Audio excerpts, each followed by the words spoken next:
नमस्कार दोस्तों, स्वागत है आप सभी लोग का आपके अपने YouTube channel live study Allahabad पर। तो दोस्तों, जैसा कि आपको पता है कि प्रत्येक शाम को 7 बजे से हम लोग UP TGT PGT, Jharkhand TGT PGT, assistant professor, LT grade, GIC lecturer, UGC net के प्रीवियस ईयर क्वेश्चन पेपर को देखते हैं। और इस सेशन में ऐसे प्रश्नों का भी समावेश किया जाता है जो प्रश्न इन परीक्षाओं के दृष्टिकोण से महत्वपूर्ण है। वही दोस्तों, इकोनॉमिक्स की जो हमारी दूसरी क्लास होती है वो लाइव स्टडी इलाहाबाद के मोबाइल एप्लीकेशन पे होती है। यहाँ पे हम लोग कंप्लीट इकोनॉमिक्स के कॉन्सेप्ट को पढ़ते हैं, क्योंकि दोस्तों पता है आपको, जब तक कि आपका कॉन्सेप्ट क्लियर नहीं है, जब तक कि आपको इकोनॉमिक्स का अच्छे से थियरी तैयार नहीं है, तब तक दोस्तों ऑब्जेक्टिव क्वेश्चन को सॉल्व करने में बहुत सारी कठिनाइयों का सामना करना पड़ता है। दोस्तों A to Z सारे कॉन्सेप्ट मेरे द्वारा आपको पढ़ाए जा रहे हैं। इसके साथ ही साथ यहाँ पे आपको इकोनॉमिक्स के सारे नोट्स दिए जा रहे हैं। क्योंकि इकोनॉमिक्स के साथ एक समस्या होती है, या तो नोट्स मिलते नहीं है या मिल भी जाते हैं तो समझ में नहीं आते हैं, पढ़ना क्या है छोड़ना क्या है। तो सिंपल सटीक और साधारण भाषा में कंप्लीट इकोनॉमिक्स का नोट्स आपको मिल रहा है। इसके अतिरिक्त दोस्तों यहाँ पे बहुत सारे टेस्ट सीरीज आपको कराए जा रहे हैं, जिसके माध्यम से आप टेस्ट को देंगे, देख पाएंगे कि आपकी तैयारी आपके एग्जाम के लिए कैसी चल रही है और आपके एग्जाम में किस प्रकार के प्रश्न पूछे जाते हैं। प्रीवियस ईयर के भी सारे क्वेश्चन पेपर आपको प्रोवाइड कराए जाएंगे और साथ ही साथ करंट भी आपका कवर करा दिया जाएगा। तो झारखंड टीजीटी पीजीटी के लिए अलग बैच चल रहा है, यूपी टीजीटी पीजीटी के लिए अलग बैच चल रहा है। और दोस्तों सबसे बड़ी बात है कि वैलिडिटी आप कोर्स लाइफ टाइम है। इट मीन्स कि अगर जो आप एक बार एडमिशन लेते हैं तो आगामी जितनी भी परीक्षाएं हैं, assistant professor, LT grade, GIC lecturer, हमेशा आप हमारे साथ मौजूद रहेंगे और मेरी जिम्मेदारी होगी कि हर कंटेंट को मैं प्रोवाइड कराऊंगा। एडमिशन ओपन है। एडमिशन की जो फीस है वो केवल और केवल 2000 रुपये है दोस्तों। तो 2000 रुपये आपको इस नंबर पे पेमेंट करना होगा, 9415 863 873 पे, गूगल पे, फोन पे या पेटीएम के माध्यम से आप पेमेंट करेंगे और इसका स्क्रीनशॉट आपको इसी व्हाट्सएप नंबर पे सेंड करना पड़ेगा।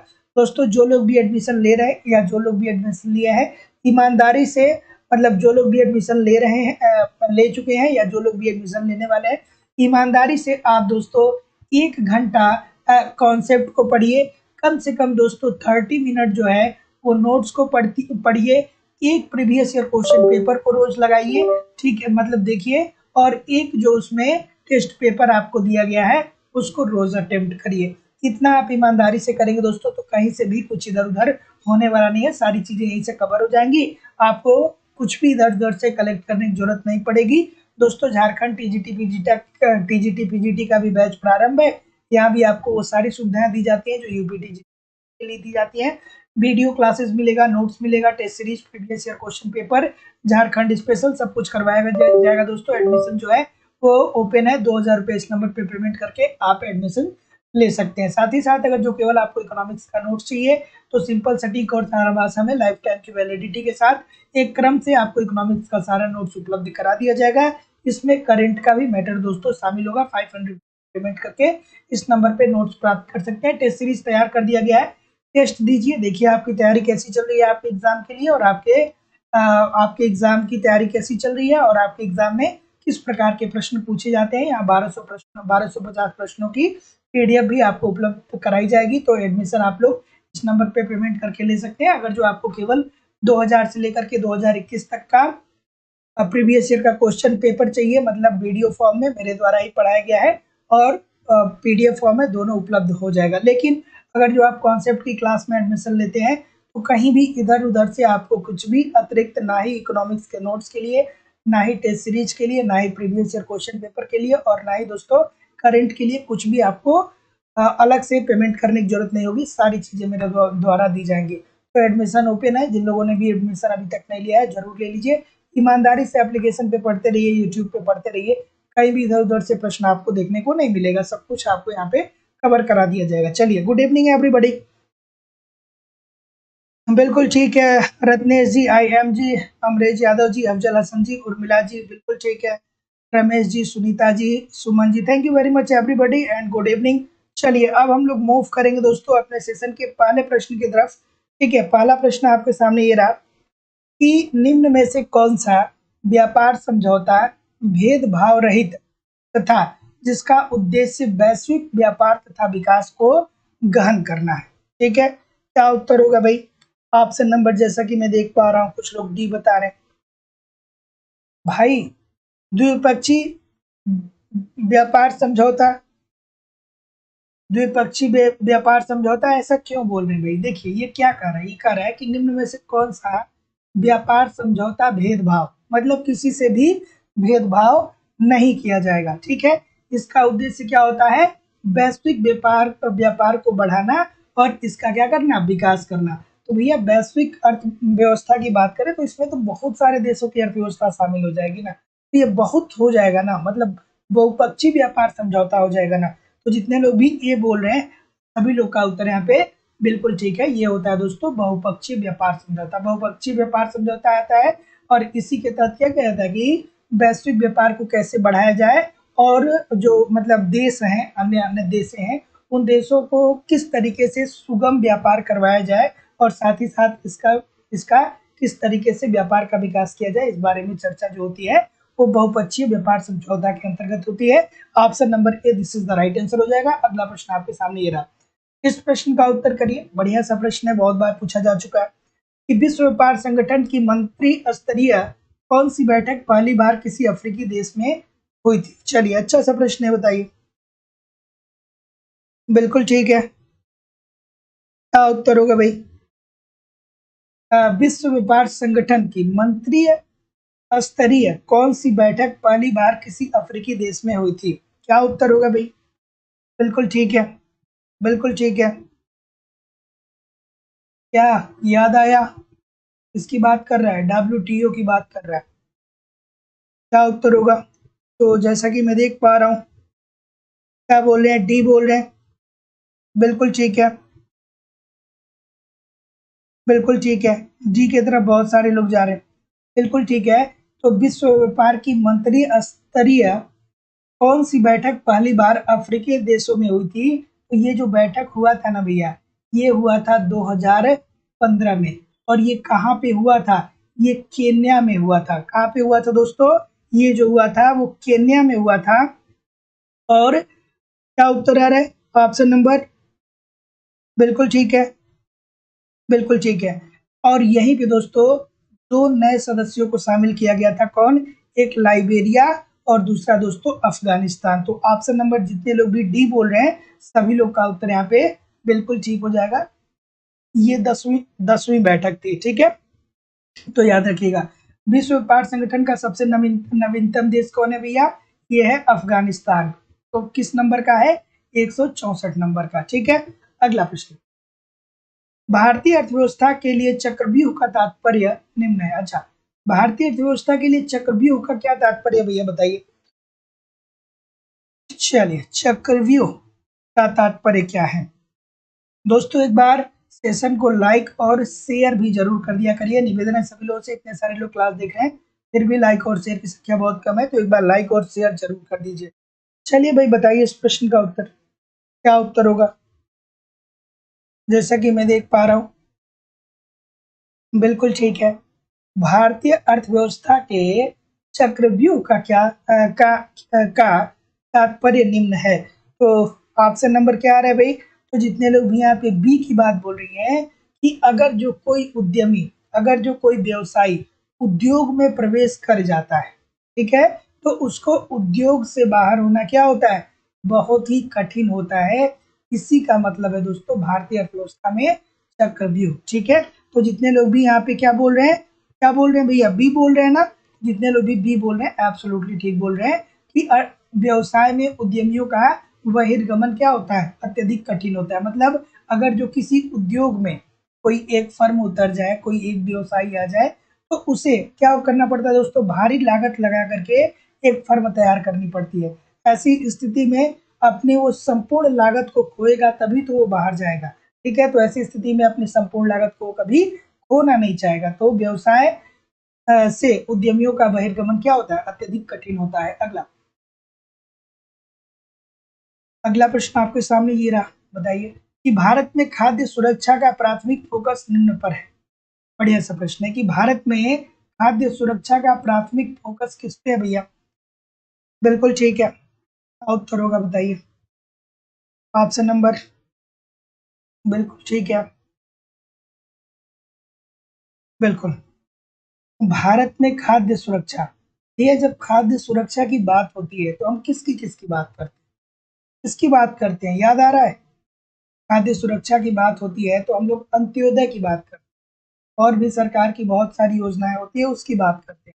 तो इसमें क्या होता है भाई कि ये इजी सी बात है कि जो निर्धन परिवार होते हैं उनके बीच खाद्यान्नों का सार्वजनिक वितरण कैसे हो। ठीक है, तो जितने लोग भी बी की बात बोल रहे हैं कि भारत खाद्य सुरक्षा का प्राथमिक फोकस जो होता है वो निर्धन परिवारों को के बीच खाद्यान्नों के वितरण से संबंधित है, कि जो लोग निर्धन है, जो लोग खाद्यान्न क्या कर पा रहे हैं कि स्वयं नहीं जुटा पा रहे हैं, तो उनको क्या किया जाए, खाद्यान्न उपलब्ध कराया जाए। Option number B. अगला, जनांकिकीय लाभांश का प्रयोजन है। चलिए भैया, जनांकिकीय लाभांश का प्रयोजन क्या होता है? ठीक है, सॉरी, जनांकिकीय लाभांश का प्रयोजन क्या होता है, चलिए बताइए। ऑप्शन नंबर, बिल्कुल ठीक है, बिल्कुल ठीक है, बिल्कुल ठीक है, बिल्कुल ठीक है। जनांकिकीय लाभांश का प्रयोजन क्या होता है? ऑप्शन नंबर, क्या बोल रहे हैं भाई? बिल्कुल ठीक है, सी बोल रहे हैं, और कोई सी के अलावा? सी के अलावा? बिल्कुल ठीक है। देखिए दोस्तों, ये जो 15 से दोस्तों 59, 15 से 59 दिया है, ये अक्सर दोस्तों आपको 15 से क्या मिलेगा दोस्तों, 15 से 64 मिल सकता है। ठीक है, इस बात को भी ध्यान में रखिएगा। तो 15 से 59 के आयु वर्गों के लोगों का बड़ा अनुपात, और हमारे देश में लगभग हमारे देश में जनांकिकीय लाभांश के अंतर्गत दोस्तों लगभग कुल जनसंख्या का 90% है जो इस क्राइटेरिया के अंतर्गत आता है, मतलब 15 से 59 के बीच आता है। तो जितने लोग भी सी बोल रहे हैं सभी लोग का उत्तर ठीक है। अगला, किसी वस्तु के उत्पादन में उसके घरेलू जोड़े मूल्य पर प्रशुल्क की गणना को क्या कहते हैं, बताइए। बिल्कुल ठीक है, कि किसी वस्तु के उत्पादन में उसके घरेलू जोड़े मूल्य पर प्रशुल्क की गणना को क्या कहा जाता है? बिल्कुल ठीक है। ऑप्शन नंबर, बिल्कुल ठीक है। क्या उत्तर है रवि? तो जैसा कि मैं देख पा रहा हूँ डी की तरफ कुछ लोग जा रहे हैं, कुछ लोग बी भी बता रहे हैं, विशिष्ट प्रश्न। अच्छा ठीक है, चलिए बताइए। ऑप्शन नंबर, बिल्कुल। तो जितने लोग, देखिए क्या ये कह रहा है, ध्यान से देखिए, अगर जो कंसंट्रेशन थोड़ा भी इधर उधर करेंगे तो प्रश्न नहीं कर पाएंगे। ये कह रहा है कि किसी वस्तु के उत्पादन में उसके घरेलू जोड़े मूल्य पर प्रशुल्क की गणना को हम क्या कहते हैं। ठीक है, तो ऑप्शन नंबर, मैक्सिमम लोग बी की तरफ जा रहे हैं।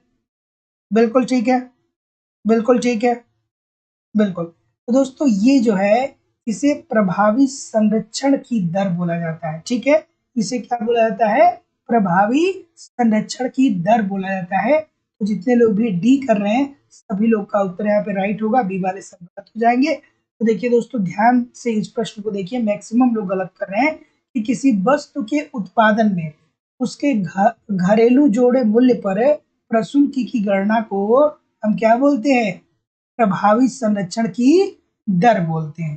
ठीक है, मतलब अगर जो कि आपके देश में किसी वस्तु का उत्पादन हो रहा है, ठीक है, तो सरकार चाहती है ना कि अपने देश के उद्योग क्या हो सके, आगे बढ़ सके। तो ऐसी स्थिति में जो प्रशुल्क की मात्रा होती है वो काफी कम उस उद्योग पे लगाया जाता है। जो टैक्स होता है एक तरीके से आप कह सकते हैं काफी कम लगाया जाता है, तो इसे प्रभावी संरक्षण की दर कहा जाता है। ध्यान से समझिएगा। ठीक है, अगला प्रश्न, प्रेविस सीगर परिकल्पना का संबंध किससे है? चलिए भैया, प्रेविस सीगर साहब आ गए। अब ये बात तो सबको पता होगी कि प्रेविस सीगर साहब लोग क्या कहते हैं, ये लोग कहते हैं कि अगर जो कोई विकासशील देश कोई अल्प विकसित देश से व्यापार करता है तो अल्प विकसित देश को बहुत सारा कॉम्प्रोमाइज करना पड़ता है। अर्थात व्यापार की जो शर्त होती है वो अल्प विकसित देशों के प्रतिकूल होती है। मतलब अगर जो अल्प विकसित देश से व्यापार करता है तो इस व्यापार से अल्प विकसित देश को हानि होती है। तो चलिए भैया मुझे बताइए इस प्रश्न का उत्तर। तो जैसा कि मैं देख पा रहा हूँ, क्या उत्तर है रे भाई? डी के तरफ बहुत सारे लोग जा रहे हैं। तो जितने लोग भी डी की तरफ जा रहे हैं बिल्कुल ठीक है, बिगड़ती व्यापार की शर्त से। ठीक है, यानी अगर जो अल्प विकसित देश से व्यापार करेगा तो अल्प विकसित देश की व्यापार शर्त में क्या आ जाएगा दोस्तों? उस पर प्रतिकूल प्रभाव पड़ेगा। अगला प्रश्न है कि यदि किसी देश की व्यापार की शर्त 2 है तो उसके साथ ही व्यापारी देश के लिए व्यापार की शर्त क्या होगी? ठीक है, ये कह रहा है कि यदि किसी देश की व्यापार की शर्त 2 है तो उसके साथ ही व्यापारी देश के लिए व्यापार की शर्त क्या होगी? चलिए बताइए भैया। बिल्कुल ठीक है, क्या उत्तर होगा? ऑप्शन नंबर, बिल्कुल ठीक है, बिल्कुल ठीक है। क्या बोल रहे हैं? बिल्कुल। तो अब व्यापार की शर्त आपके सामने आ गया तो आपको याद आना चाहिए कि अच्छा सर, व्यापार की शर्त उस दर उस दर की ओर संकेत करती है जिस दर पर एक देश की वस्तुएं दूसरे देश की वस्तुओं से क्या करती है दोस्तों? विनिमय करती है। तो जैसा कि मैं देख पा रहा हूँ, क्या उत्तर आ रहा है? ऑप्शन नंबर, जितने लोग भी यहाँ पे क्या बोल रहे हैं, 1/2 बोल रहे हैं, सभी लोग का उत्तर है आप दोस्तों बिल्कुल ठीक हो जाएगा, आधा हो जाएगा। तो ऑप्शन नंबर क्या हो जाएगा? C, according to the question this is the right answer हो जाएगा। और व्यापार की शर्तों का फॉर्मूला क्या होता है कि आयात का कुल मूल्य अपान निर्यात का कुल मूल्य। ठीक है, तो याद रखिएगा कि यदि किसी देश की व्यापार शर्त 2 है तो उसके साथ ही व्यापारी देश के लिए व्यापार की शर्त जो हो जाएगी वो 1/2 हो जाएगी। अगला प्रश्न, कस्टमर यूनियन बनाने से निम्न हो सकता है। कस्टमर यूनियन बनाने से क्या फायदे हो सकते हैं आपको बताना है, क्या फायदे या क्या नुकसान हो सकते हैं कस्टमर यूनियन बनाने से? बिल्कुल ठीक है, बिल्कुल ठीक है। देखिए, कस्टमर यूनियन से संबंधित विचार सबसे पहले जो दिया गया था वो जैकब वाइनर के द्वारा दिया गया था। याद रखिएगा कि कस्टमर यूनियन की जो अवधारणा है यह सर्वप्रथम जैकब वाइनर के द्वारा दिया गया था। और इन्होंने क्या कहा? ऑप्शन नंबर, बिल्कुल ठीक है, बिल्कुल ठीक है, बिल्कुल ठीक है, बिल्कुल ठीक है, बिल्कुल। तो ऑप्शन नंबर, जितने लोग भी यहाँ पे क्या बोल रहे हैं भैया, सी बोल रहे हैं, सभी लोगों का उत्तर बिल्कुल ठीक है कि कल्याण में वृद्धि व कल्याण में कमी दोनों हो सकता है। तो कस्टमर यूनियन अवधारणा के अंतर्गत बेसिकली दोस्तों जो जैकब वाइनर साहब ने बताया, बहुत आसान भाषा में मैं आपसे कहूँ तो उन्होंने ये कहा कि जो कस्टमर यूनियन संघ के जो सदस्य होते हैं ना, वो अपने अपने सदस्य देशों के लिए जो प्रशुल्क होता है उसका एक अलग दर निर्धारित करते हैं और विश्व के अलग जो देश होते हैं उनके लिए प्रशुल्क का एक अलग स्तर वो निर्धारित करते हैं। तो क्या हुआ? कल्याण में वृद्धि व कल्याण में कमी दोनों आ सकती है। तो जितने लोग भी सी बोल रहे हैं सभी लोग का उत्तर बिल्कुल ठीक है। अगला प्रश्न, कि किसी वस्तु को कभी कभी घरेलू बाजार की तुलना में विदेशी बाजार में कम कीमत पर बेचना क्या कहलाता है? प्रश्न तो बहुत ईजी है, लेकिन आपने तो पढ़ रखा है, डंपिंग बोलते हैं, इसको डंपिंग बोलते हैं। लेकिन यहाँ पे थोड़ा सा चारों ऑप्शन में आपको डंपिंग दिखेगा, तो भैया कौन सी डंपिंग बोलते हैं आपको बेसिकली बताना है। ठीक है, चलिए। तो किसी वस्तु को कभी कभी घरेलू बाजार की तुलना में विदेशी बाजार में कम कीमत पर बेचना कहलाता है। ये बात तो हमको पता है कि कभी कभी क्या होता है कि हम अपने उत्पादन का स्तर बहुत ज्यादा कर देते हैं या विश्व बाजार में अपने आप को स्थापित करने के लिए हम अपनी वस्तुओं को सस्ता बेचते हैं। ठीक है, डंपिंग के बेसिकली मुख्य तौर पे दो उद्देश्य हो सकते हैं, या तो हमारे देश में जितनी वस्तुओं की मांग है उससे ज्यादा हमने उत्पादन कर दिया, या दूसरे तो ऐसी स्थिति में अतिरिक्त उत्पादन को विश्व मार्केट में ले जाकर के हम क्या करेंगे? बेचेंगे। वहीं दूसरी तरफ अपने आप को हम विश्व मार्केट में स्थापित करना चाहते हैं, इसलिए वस्तुओं को पहले सस्ता बेच के अपने कस्टमर बनाएंगे और फिर थोड़ा सा वस्तुओं को महंगा करेंगे। ठीक है, तो क्या होता है भैया? तो जैसा कि मैं देख पा रहा हूँ कि सी के तरफ मैक्सिमम लोग जा रहे हैं, तो जितने लोग भी सी के तरफ जा रहे हैं सभी लोग का उत्तर बिल्कुल ठीक है। इसे बोला जाता है दोस्तों विरल dumping. Option number C, this is the right answer हो जाएगा कि किसी वस्तु को कभी कभी घरेलू बाजार की तुलना में विदेशी बाजार में कम कीमत पर बेचना जो है, इसे बिरल डंपिंग कहा जाता है। ठीक है, इस बात को ध्यान रखिएगा। डंपिंग तो सबको पता है, लेकिन ये बिरल डंपिंग होता है। ठीक है, अगला प्रश्न है कि हेक्सर ओलिन सिद्धांत की वैधता की आवश्यक शर्त क्या है? चलिए भैया, हेक्सर ओलिन सिद्धांत की वैधता की आवश्यक शर्त क्या है? अब देखिए, कभी कभी हेक्सर ओलिन से बहुत ही सिंपल प्रश्न पूछ दिए जाते हैं, लेकिन यहाँ पे प्रश्न तो सिंपल ही है, लेकिन ऑप्शन को क्या कर दिया है, थोड़ा सा ट्विस्ट कर दिया है। तो आराम से करिएगा इस प्रश्न का। बिल्कुल ठीक है। ऑप्शन नंबर क्या होगा? बिल्कुल ठीक है, बिल्कुल। तो इजी सी बात है भैया, ये साधन संपदा की ही तो बात करते हैं ना, कि जिस अगर जो आपके देश में जिस जो साधन ज्यादा सस्ते उपलब्ध हैं या जो प्रचुर मात्रा में विद्यमान है, उसी उसी का आप क्या करिए, उसी से उत्पादन करिए और उसी को अंतरराष्ट्रीय बाजार में बेचिए। भैया छोटी सी बात है, साधन संपदा, समान साधन तीव्रता। अगला सिद्धांत जो यह बताता है कि स्वतंत्र व्यापार से देश के प्रचुर मात्रा में उपलब्ध साधन की आय बढ़ेगी, ये कौन सा सिद्धांत हमें बताता है? चलिए बताइए। बिल्कुल ठीक है, कि सिद्धांत जो यह बताता है कि स्वतंत्र व्यापार से देश के प्रचुर मात्रा में में उपलब्ध साधन की आय बढ़ेगी। बढ़िया सा प्रश्न है, इस प्रश्न का उत्तर करिए। क्या उत्तर होगा भाई? बिल्कुल ठीक है, बिल्कुल ठीक है, बिल्कुल ठीक है। एक दो बातें आपको याद आनी चाहिए, एक दो बातें आपको याद आनी चाहिए। ठीक है, क्या उत्तर आ रहा है जैसा कि मैं देख पा रहा हूँ? बिल्कुल ठीक है। तो जितने लोग भी यहाँ पे क्या बोल रहे हैं, स्टोपलर सैमुअल्सन सिद्धांत की बात कर रहे हैं, सभी लोग का उत्तर यहाँ पे बिल्कुल ठीक है दोस्तों।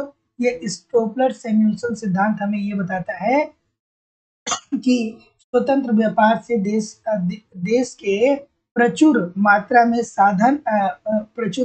उपलब्ध साधन की आय बढ़ेगी। ये बात किसने कहा था दोस्तों? स्टोपलर सैमुअल्सन के द्वारा कहा गया था अपने सिद्धांत में। अगला प्रश्न, आयात प्रशुल्क का करापात किस पे होगा? चलिए भैया बताइए, आयात शुल्क का करापात किस पे होगा? अगर जो हम किसी दूसरे देश से अपने देश में वस्तुओं का आयात कर रहे हैं, मतलब क्या कर रहे हैं कि दूसरे देश के प्रोडक्ट को अपने देश में मंगवा रहे हैं, ठीक है, तो क्या होगा बताइए, किसके ऊपर टैक्स पड़ेगा? इजी सी बात है। चलिए, चलिए ठीक है, क्या उत्तर होगा भाई? ऑप्शन नंबर, बिल्कुल ठीक है। तो जैसा कि मैं देख पा रहा हूँ, अगेन सी के तरफ बहुत सारे लोग जा रहे हैं। सी के तरफ क्यों जा रहे हैं भाई? सी के तरफ क्यों जा रहे हैं? सी में ऐसा क्या है कि अच्छा लग गया? नहीं जाना था। आयात शुल्क मतलब हम क्या कर रहे हैं कि वस्तुओं को मंगवा रहे हैं।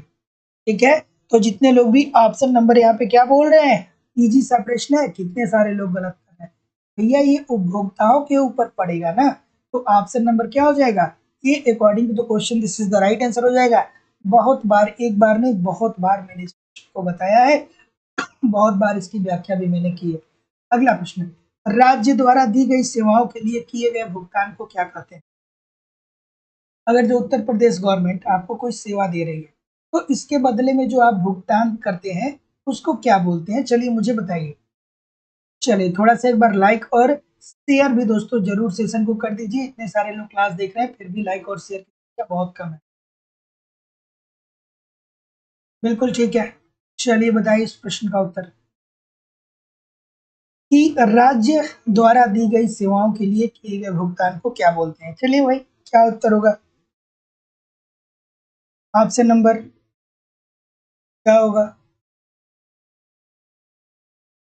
ठीक है, तो जितने लोग भी क्या बोल रहे हैं भैया, सी बोल रहे हैं, सभी लोग का उत्तर यहाँ पे बिल्कुल ठीक है। राज्य गवर्नमेंट आपको, राज्य सरकार जो भी सुविधाएं आपको प्रोवाइड कराती है, उसके बदले देखिए, सेवा प्रोवाइड कराएगी, सेवा प्रोवाइड कराएगी तो क्या लेगी? फीस लेगी। ऑप्शन नंबर सी, इजी सी बात है, सभी लोग कर पा रहे हैं। अगला, जो कर किसी वस्तु विशेष के गुणों गुण जैसे भार, आकार या मात्रा पर आधारित होता है उसे क्या बोलते हैं? एक बात, अगर जो आपकी मेमोरी अच्छी है तो आपको याद आना चाहिए। एक प्रश्न बनता है कि ये बताइए कि पनीर पे लगाए जाने वाला टैक्स जो होता है वो किस प्रकार का कर होता है? ठीक है, पनीर पर जो टैक्स लगाया जाएगा, जैसे मान लीजिए कि पनीर है, इस पे जो टैक्स लगाया जाएगा वो किस प्रकार का कर होता है? क्या उत्तर होगा भाई? ऑप्शन नंबर, बिल्कुल ठीक है, बिल्कुल ठीक है। बी की तरफ बहुत सारे लोग जा रहे हैं, कुछ लोग ये भी बता रहे हैं। बिल्कुल ठीक है, बिल्कुल ठीक है, बिल्कुल। बी क्यों बोल रहे हैं भाई? मूल्य वर्धित, मूल्य मूल्य वृद्धि कर थोड़ी होता है। मूल्य वृद्धि नहीं, इसको मूल्य अनुसार होना चाहिए। मूल्य अनुसार का क्या होता है दोस्तों? कि जो कर वस्तु के मूल्य के आधार पर लगाया जाता है। मूल्य के कर के मूल्य किसी वस्तु के मूल्य के आधार पे जो कर लगाया जाता है उसे मूल्य अनुसार कर बोलते हैं।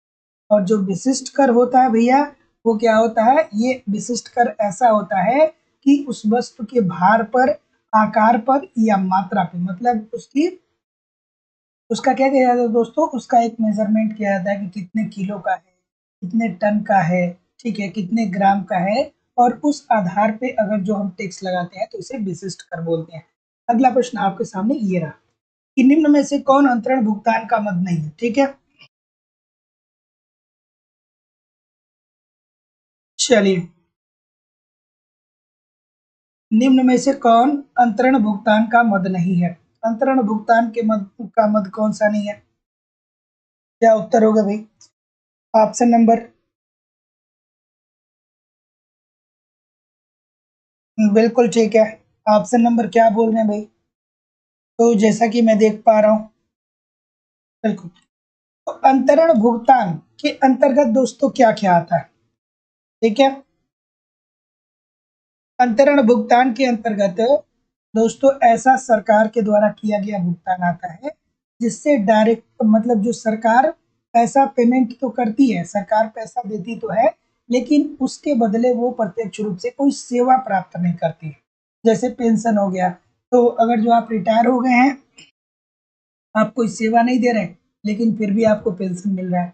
जैसे छात्रवृत्ति हो गई, आप स्टूडेंट हैं, कोई सेवा नहीं दे रहे, बस आप पढ़ाई कर रहे हैं, लेकिन सरकार आपको पैसा देती है। अनुदान जो हो गया, सब्सिडी, ये भी इसके अंतर्गत आ जाएगा। लेकिन जो लाभांश होंगे दोस्तों, इसको हम अंतरण भुगतान के अंतर्गत शामिल नहीं करते हैं। तो ऑप्शन नंबर सी जितने लोग भी कर रहे हैं, सभी लोग का उत्तर यहाँ पे बिल्कुल ठीक है।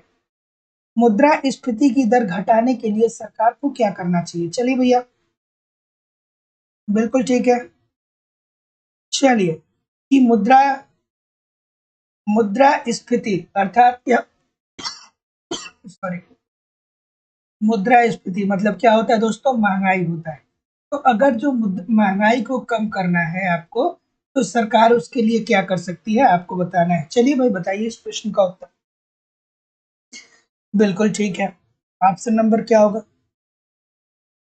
मुद्रास्फीति को नियंत्रित करने के लिए भैया राजकोषीय उपाय होते हैं और मौद्रिक उपाय होते हैं। राजकोषीय उपाय सरकार के द्वारा अपनाए जाते हैं, मौद्रिक उपाय आरबीआई के द्वारा अपनाए जाते हैं। ये सारी चीज आपके दिमाग में चलनी चाहिए। तो जितने लोग भी क्या बोल रहे हैं, क्या बोल रहे हैं? ऑप्शन नंबर सी बोल रहे हैं। सभी लोग का उत्तर यहाँ पे बिल्कुल ठीक हो जाएगा कि आय को क्या कर देना चाहिए दोस्तों? बढ़ा देना चाहिए। तो जितने लोग भी क्या बोल रहे हैं, सी बोल रहे हैं, सभी लोग का उत्तर यहाँ पे बिल्कुल ठीक हो जाएगा। आप सभी लोग को पता है कि मुद्रास्फीति की स्थिति क्या होती है, कि इसके अंतर्गत कीमत स्तर में वृद्धि होती है और मुद्रा का जो मूल्य होता है वो कम हो जाता है। तो यह कीमतों में वृद्धि होती है, तो ऐसी स्थिति में लोगों के कर को आप क्या कर दीजिए? बढ़ा दीजिए। क्यों कीमतों में वृद्धि होती है? क्योंकि पैसा लोगों के पास मुद्रा ज्यादा होता है, तो वो लोग क्या करते हैं दोस्तों? मार्केट में ज्यादा थ्रो करते हैं। जब ज्यादा मांग करेंगे तो जाहिर सी बात है कि बढ़ेगी। लेकिन अगर जो टैक्स ज्यादा लगा दिया जाएगा, तो ऐसी स्थिति में आय का उनका एक भाग टैक्स के रूप में चला जाएगा, तो उनके मांग में क्या आ जाएगी? कमी आ जाएगी। जितने लोग भी सी बोल रहे हैं ठीक बोल रहे हैं। अगला प्रश्न है कि सार्वजनिक वस्तुएं हैं, इसमें से सार्वजनिक वस्तुएं कौन सी हैं बताइए? सार्वजनिक वस्तुएं हैं, बिल्कुल ठीक है। सार्वजनिक वस्तुएं, क्या उत्तर होगा भाई? सार्वजनिक वस्तुओं के संदर्भ में कौन सी बातें ठीक है? दोस्तों कृपया करके थोड़ा लाइक और शेयर कर दिया करिए, निवेदन है सभी लोगों से। इतने सारे लोग क्लास देख रहे हैं फिर भी लाइक और शेयर की संख्या बहुत कम है, तो थोड़ा सा लाइक और शेयर जरूर कर दिया करिए। चलिए भैया, सार्वजनिक वस्तुएं जब भी आपके सामने आए तो ये तो इजी सा प्रश्न है। ऑप्शन नंबर क्या होगा? बिल्कुल ठीक है। तो सार्वजनिक वस्तुएं ऐसी वस्तुएं होती हैं जो समाज के सभी लोगों के लिए क्या होती है दोस्तों? अवेलेबल होती है, उसमें कोई प्रतिद्वंदता नहीं पाई जाती है। ठीक है, हम भी यूज करेंगे, हमारे बगल वाला भी यूज करेगा, सभी लोग यूज करेंगे, उसमें कोई भी प्रतिद्वंदता नहीं होगी, ना ही कोई हस्तक्षेप होगा। ठीक है, तो इसमें अपवर्जन जो होता है दोस्तों, ये संभव नहीं है। तो जितने लोग भी बी बोल रहे हैं सभी लोग का उत्तर यहाँ पे बिल्कुल ठीक है। अगला प्रश्न, सूची 1 को सूची 2 के साथ सुमेलित करिए। चलिए भैया सुमेलित करिए। कर का सिद्धांत को सभी लोग जानते होंगे। कर का कौन, कितने सिद्धांत दिए थे इन्होंने? कितने सिद्धांत दिए थे? 4 दिए थे। कौन कौन, याद आ रहा है? याद आ रहा है? 3 मैं बताऊंगा, एक आप बताइए। ठीक है, एक समता का, दूसरा क्या कर, एक समता का, एक निश्चितता का, एक मितीय, एक मितव्ययता का, और एक अगला कौन सा है वो आप कमेंट करके मुझे बताएंगे। ठीक है, तो क्या उत्तर हो जाएगा? बिल्कुल ठीक है। ऑप्शन नंबर क्या होगा? तो जैसा कि मैं देख पा रहा हूँ, बिल्कुल ठीक है। कर का 4 सिद्धांत भैया एडम स्मिथ ने दिया था, ये तो किसी को भूलेगा नहीं। बिल्कुल ठीक है। सार्वजनिक व्यय के सिद्धांत किसने दिए थे दोस्तों? पिंडले सिराज साहब ने दिए थे। क्या कहे थे आपको याद आना चाहिए। प्रभावी करापात की बात करें दोस्तों तो हिग्स इससे संबंधित है, और सार्वजनिक व्यय के लाभ की बात करें दोस्तों तो एरिक लिंडाल इससे संबंधित है। तो ऑप्शन तो नहीं दिया गया है, बट आई थिंक कि आप लोग इसको सम्मिलित कर पाएंगे। अगला प्रश्न, थोड़ा सा एडजस्ट करना होगा, है ना? चलिए, अब ये कह रहा है कि ये बताइए कि निम्न में से कौन सा तत्व भारत की राष्ट्रीय अर्थव्यवस्था में कृषि के महत्व को स्थापित करता है? थोड़ा आराम से करिएगा, गलती जो है वो प्रश्न नहीं होनी चाहिए, क्योंकि प्रश्न बहुत इजी है। प्रश्न मुझे लगता है कि ये कॉन्सेप्ट आप सभी लोग जानते होंगे, ये कॉन्सेप्ट आप सभी लोग जानते होंगे, लेकिन थोड़ा सा प्रश्न की भी अलग है। ठीक है, ये कह रहा है कि निम्न में से कौन सा तत्व भारत की राष्ट्रीय अर्थव्यवस्था में कृषि के महत्व को स्थापित करता है? चलिए, क्या उत्तर होगा भाई? जैसा कि मैं देख पा रहा हूँ, क्या उत्तर होगा? बिल्कुल ठीक है, आराम से करिए, गलत नहीं होना चाहिए, गलत नहीं होना चाहिए, बहुत सारे लोग गलत करेंगे, गलत नहीं होना चाहिए। बिल्कुल ठीक है, ऑप्शन नंबर डी की तरफ बहुत सारे लोग जा रहे हैं, और कोई? डी की तरफ बहुत सारे लोग जा रहे हैं, बिल्कुल ठीक है। तो जितने लोग भी डी की तरफ जा रहे हैं सभी लोग का उत्तर बिल्कुल ठीक है। चूंकि दोस्तों यहाँ पे क्या कर रहा है कि निम्न में से कौन सा तत्व तो भारत की राष्ट्रीय अर्थव्यवस्था में कृषि के महत्व को स्थापित करता है, तो देश में कृषि पर निर्भर जनसंख्या का ऊंचा प्रतिशत। इट मीन्स कि क्या भैया, कि हम अपना खाद्यान्न जो है वो एक तरीके से, मतलब जनसंख्या का एक बड़ा भाग जो है वो कृषि पे निर्भर है। इट मीन्स ये है कि वो अपने खाद्यान्न को जुटाने में क्या है, समर्थ है। कम से कम रोटी चावल दाल वो क्या कर सकता है कि बहुत आसानी से दोस्तों उपभोग कर सकता है। तो जितने लोग भी डी बोल रहे हैं सभी लोग का उत्तर बिल्कुल ठीक है, कि भारत की राष्ट्रीय अर्थव्यवस्था में कृषि के महत्व को स्थापित करिए तो देश में कृषि पर निर्भर जनसंख्या का ऊंचा प्रतिशत। अगला प्रश्न आपके सामने ये रहा कि भुगतान संतुलन घाटा को सही करने हेतु निम्न में से कौन सा उपाय उपयुक्त? चलिए भाई बताइए। बिल्कुल ठीक है, कि भुगतान संतुलन घाटा को सही करने हेतु निम्न में से कौन सा उपाय उपयुक्त है? चलिए, भुगतान संतुलन घाटा कब होता है याद आना चाहिए। भुगतान संतुलन घाटा कब होता है आपको याद आना चाहिए, है ना? चलिए बताइए इस प्रश्न का उत्तर। तो जैसा कि मैं देख पा रहा हूँ, ऑप्शन नंबर क्या आ रहा है भाई? बिल्कुल ठीक है। तो भुगतान संतुलन घाटा को ठीक करने के दो उपाय हैं, एक है मौद्रिक उपाय, दूसरा है दोस्तों गैर मौद्रिक उपाय। मौद्रिक उपाय में मुद्रा संकुचन आता है, अवमूल्यन आता है, विनिमय नियंत्रण आता है, और विनिमय मूल्य ह्रास आता है। और गैर मौद्रिक उपाय क्या होता है दोस्तों? ये होता है आयात पे प्रतिबंध लगा देना, या कोटा निर्धारित कर देना, या प्रशुल्क लगा देना। तो इसमें से क्या उत्तर होगा भाई? तो जितने लोग भी क्या बोल रहे हैं कि मुद्रा का आप क्या कर दीजिए, अवमूल्यन कर दीजिए, सभी लोग का उत्तर यहाँ पे बिल्कुल ठीक है। आई डोंट थिंक कोई गलत करेगा, ठीक है। तो भुगतान संतुलन घाटा को सही करने हेतु तो निम्न में से कौन सा उपाय उपयुक्त है? तो मुद्रा का अवमूल्यन। मुद्रा का अवमूल्यन क्या होता है? कल बताया गया था, याद आ रहा है कि नहीं आ रहा है? अगला प्रश्न आपके सामने बहुत इंपॉर्टेंट है कि ये बता दीजिए कि भारत में बढ़ते शहरीकरण का कारण क्या है? भारत में क्या हो रहा है कि गांवों से लोग मूव कर रहे हैं शहरों की तरफ, महानगरों की तरफ, है ना। बहुत सारे लोग हैं जो पूर्वांचल में किसी गांव में रहते हैं, वो लखनऊ के लिए मूव कर रहे हैं, कुछ लोग इलाहाबाद के लिए मूव कर रहे हैं, कुछ लोग बनारस के लिए मूव कर रहे हैं, ठीक है।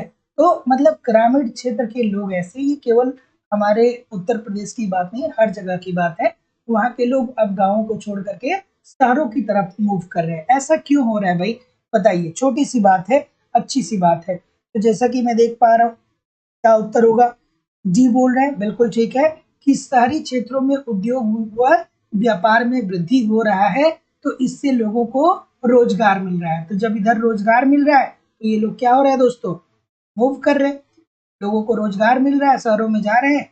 जहाँ गांव में इनको 500 रुपये पर डे का नहीं मिल पाता था, शहरों में जाते हैं तो इनको 1500 रुपये पर डे का मिल पाता है। बिल्कुल ठीक है।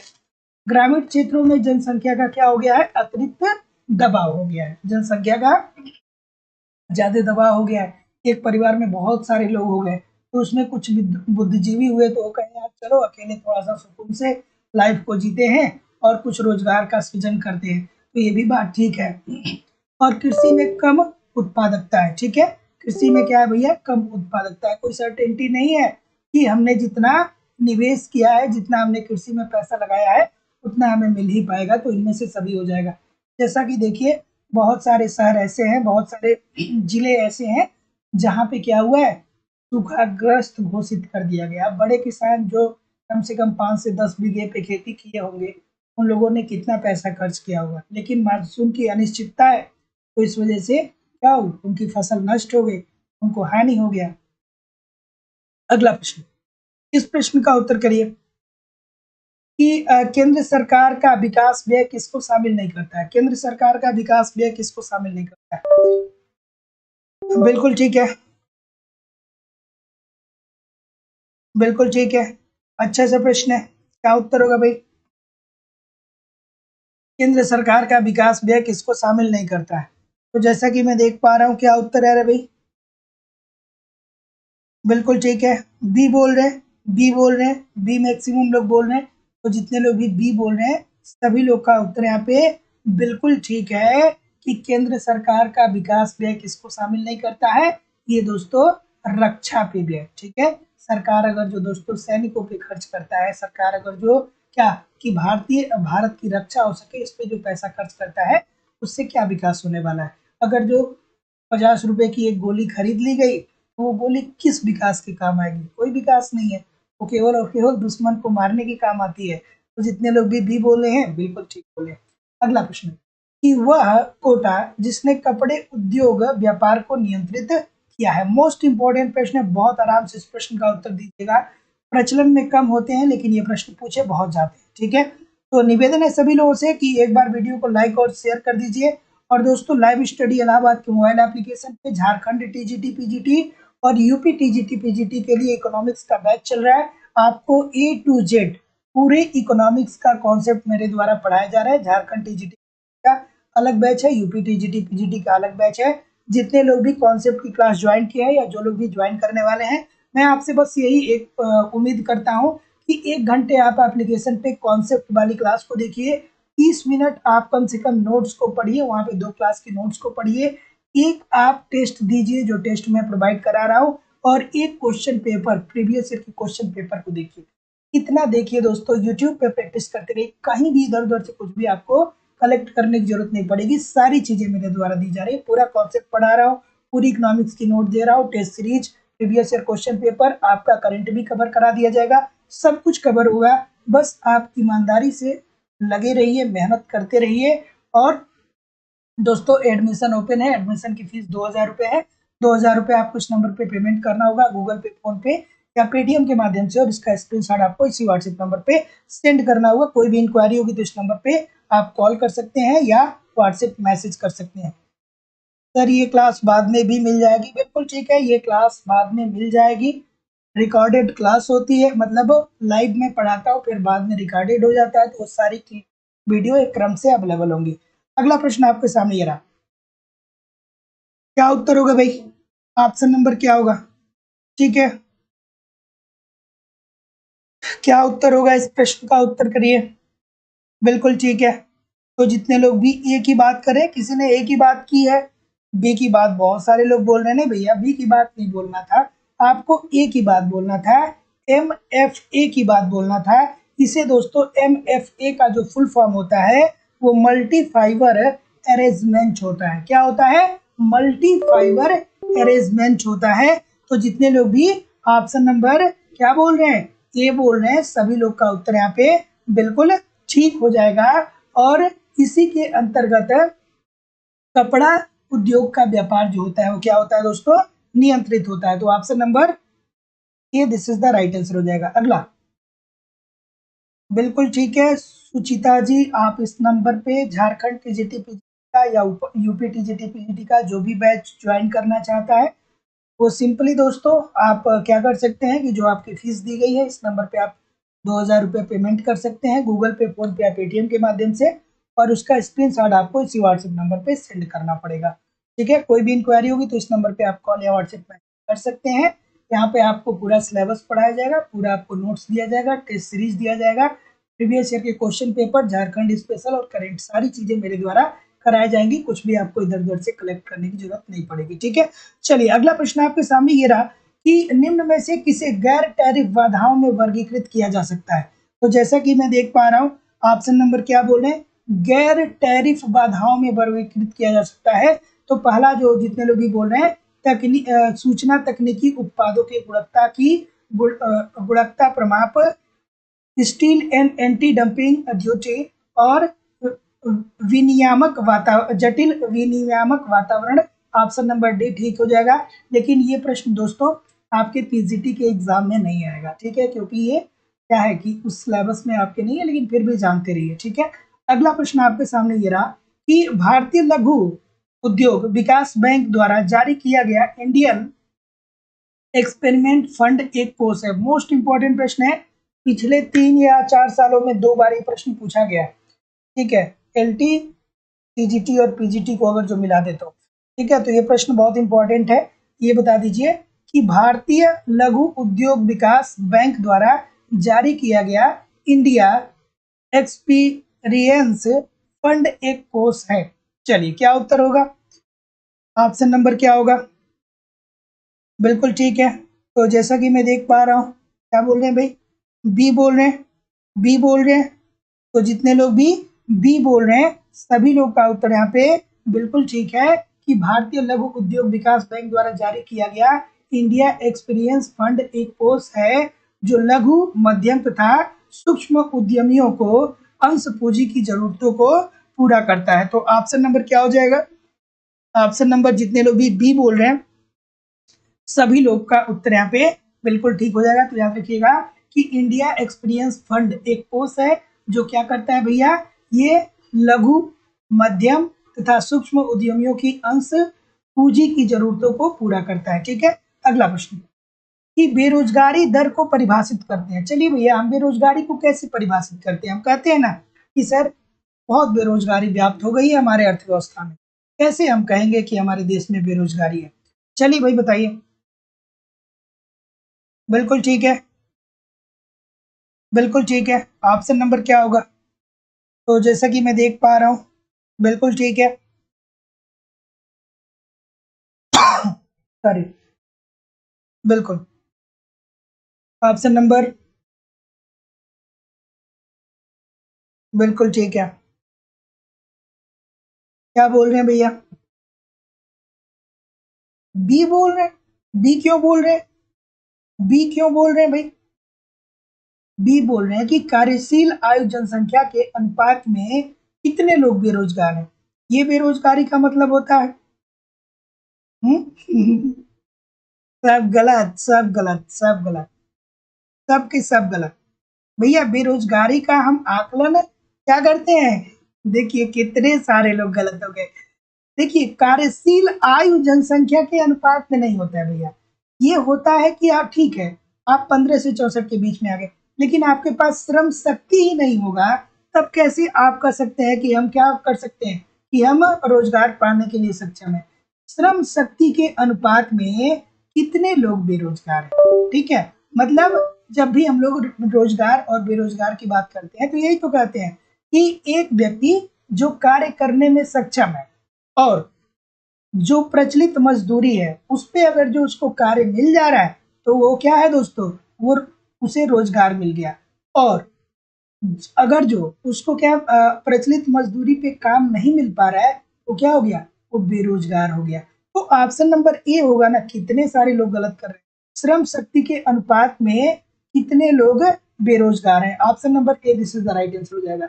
अगला, निम्न कथन पर विचार करिए, थोड़ा धैर्य से इस प्रश्न का उत्तर करिएगा, है ना, धैर्य से इस प्रश्न का उत्तर करिएगा कि निम्न कथनों पे आपको विचार करना है। आज के प्रश्न के लेवल थोड़े से स्टैंडर्ड है और पीजीटी अपने आप को थोड़ा सा अपग्रेड करेगा, ऐसा मेरा मानना है इस बार। तो थोड़ा सा प्रश्न को देखिएगा, एकदम ईमानदारी से प्रश्न को पढ़िएगा, हवा में नहीं कि हेक्सारोलिन की मान्यताएं क्या है। बहुत सारे लोग हवा में आके पढ़ के चले जाते हैं, हेक्सारोलिन की मान्यताएं क्या है, रॉल्फ प्रेविस ने क्या कहा था, ठीक है, ऊपर ऊपर पढ़ के चले जाते हैं। गहराई से पढ़िएगा प्रश्न को। पहला ये देखिए, ये क्या दिया है, पहला दिया गया है कथन नंबर 1 कि कृषि एवं सहायक क्रियाएं भारत की कुल श्रम शक्ति के लगभग 49% को रोजगार प्रदान करती हैं। क्या ये बात ठीक है, क्या ये बात ठीक है। और दूसरा जो है दोस्तों, कृषि क्षेत्र का भारत के सकल राष्ट्रीय उत्पादन में 14.4% योगदान है। कौन सी बातें इसमें ठीक है, बिल्कुल ठीक है, बिल्कुल ठीक है। तो देखिए दोस्तों, अगर जो 2019 और 2020 के 2020 और 21 के आंकड़े की बात की जाए तो ये जो है दोस्तों, ये है 17.9%, यानी लगभग दोस्तों ये 18%, ठीक है, न कि 14.4% है। तो पहला, दूसरा वाला तो दोस्तों आपका गलत हो जाएगा। और ये पहला वाला ऑप्शन जो है क्या, पहला वाला जो ऑप्शन है ये वाला कि कुल श्रम शक्ति के लगभग 49% को रोजगार प्रदान करता है, ये दोस्तों आपका मोटा मोटी तौर पे आप कह सकते हैं कि सही है। तो इसका जो उत्तर हो जाएगा दोस्तों, वो केवल और केवल क्या होगा, ए होगा। तो ऑप्शन नंबर क्या हो जाएगा, जितने लोग भी ए बोल रहे हैं सभी लोग का उत्तर बिल्कुल ठीक है, केवल A this is the right answer हो जाएगा। अगला प्रश्न कि काले धन को वैध करने से कोशिश के लिए अंतरराष्ट्रीय संस्था कौन सी है, बिल्कुल ठीक है। क्या उत्तर होगा भाई इस प्रश्न का, क्या उत्तर होगा, बिल्कुल ठीक है, बिल्कुल ठीक है, बिल्कुल। चलिए, कि काले धन को वैध करने से रोकने के लिए अंतरराष्ट्रीय संस्था कौन सी है। चलिए बढ़िया सा प्रश्न है, बताइए इस प्रश्न का उत्तर। ऑप्शन नंबर बी की तरफ बहुत सारे लोग जा रहे हैं, और कोई भाई, बिल्कुल ठीक है, बी की तरफ बहुत सारे लोग जा रहे हैं। तो जितने लोग भी बी की बात बोल रहे हैं बिल्कुल ठीक है भैया, ये वित्तीय कार्यवाही कार्यवाही कार्यबल है। तो option number B according to the question this is the right answer हो जाएगा दोस्तों। और जो इसकी स्थापना हुई थी दोस्तों, याद रखिएगा, ये हुई थी 1989 में। तो option number B according to the question this is the right answer हो जाएगा। और इसका जो मुख्यालय है दोस्तों, वो कहाँ पे है, इसका मुख्यालय जो है वो फ्रांस में है, ठीक है। तो काले धन को वैध करने के से रोकने के लिए कौन सी अंतरराष्ट्रीय संस्था है, वो है दोस्तों वित्तीय कार्यवाही कार्यबल, जिसे दोस्तों FATF बोलते हैं। और इसकी स्थापना जो हुई थी 1989 में हुई थी, और इसका जो मुख्यालय है वो कहाँ पे है, फ्रांस में है, इस बात को ध्यान में रखिएगा। अगला प्रश्न है कि एक स्वतंत्र अर्थव्यवस्था में आय में असमानताएं मुख्य रूप से निम्न कारण होती हैं। चलिए, स्वतंत्र अर्थव्यवस्था की बात आ गई तो आपके दिमाग में इधर उधर की बातें आने के बजाय बात ये आनी चाहिए कि अच्छा, जहाँ पे सरकार का कोई हस्तक्षेप नहीं होगा, मांग व पूर्ति की शक्तियों के आधार पे क्या होगा कि मांग व पूर्तियों की शक्ति के आधार पे ही वस्तुओं की कीमत जो होगी वो निर्धारित होगी। ठीक है, स्वतंत्र अर्थव्यवस्था की बात हो रही है। चलिए तो बताइए इस प्रश्न का उत्तर। बिल्कुल ठीक है। ऑप्शन नंबर क्या होगा? बिल्कुल ठीक है। क्या बोल रहे हैं? मुख्य कारण क्या है? स्वतंत्र अर्थव्यवस्था में आय में असमानता है। मतलब आय में असमानता मतलब क्या है कि अमीर बहुत ज्यादा अमीर है और गरीब जो है वो बहुत ज्यादा गरीब है।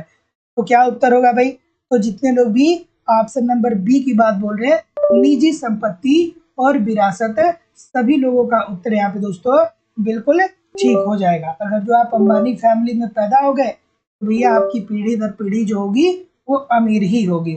लेकिन आप किसी मलिन बस्ती में पैदा हो गए तो एक दो पीढ़ी तो कम से कम क्या हो जाएगी कि उस मलिन बस्ती में ही गुजर जाएगा। ठीक है, तो निजी संपत्ति अगर जो आपके पास है और विरासत है तो ये क्या होगा, आप हमेशा अमीर बने रहेंगे। ठीक है, आपको गरीब होने में जब तक आप खुद से कोई बेवकूफ़ी नहीं करेंगे तब तक आप गरीब नहीं बनेंगे। ठीक है, तो option number B this is the right answer हो जाएगा।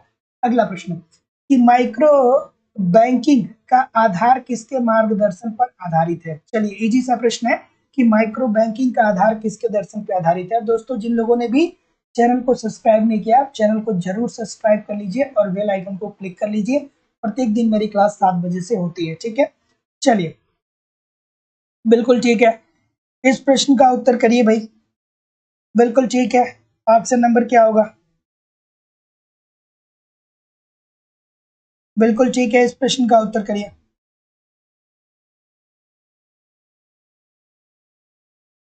बिल्कुल ठीक है, ऑप्शन नंबर क्या होगा? मोहम्मद यूनिस की तरफ बहुत सारे लोग जा रहे हैं भैया, बहुत अच्छी बात है, बहुत अच्छी बात है कि आपको पता होगा। माइक्रो बैंकिंग का आधार मोहम्मद यूनिस के दर्शन पे आधारित है दोस्तों। और ये कहाँ के थे? याद आया, ये बांग्लादेश के थे दोस्तों। और शायद 2006 में इनको नोबेल प्राइज भी मिला है। तो option number A this is the right answer हो जाएगा। अगला प्रश्न, मोहम्मद यूनिस को नोबेल प्राइज कब मिला है? कमेंट करके बताइए।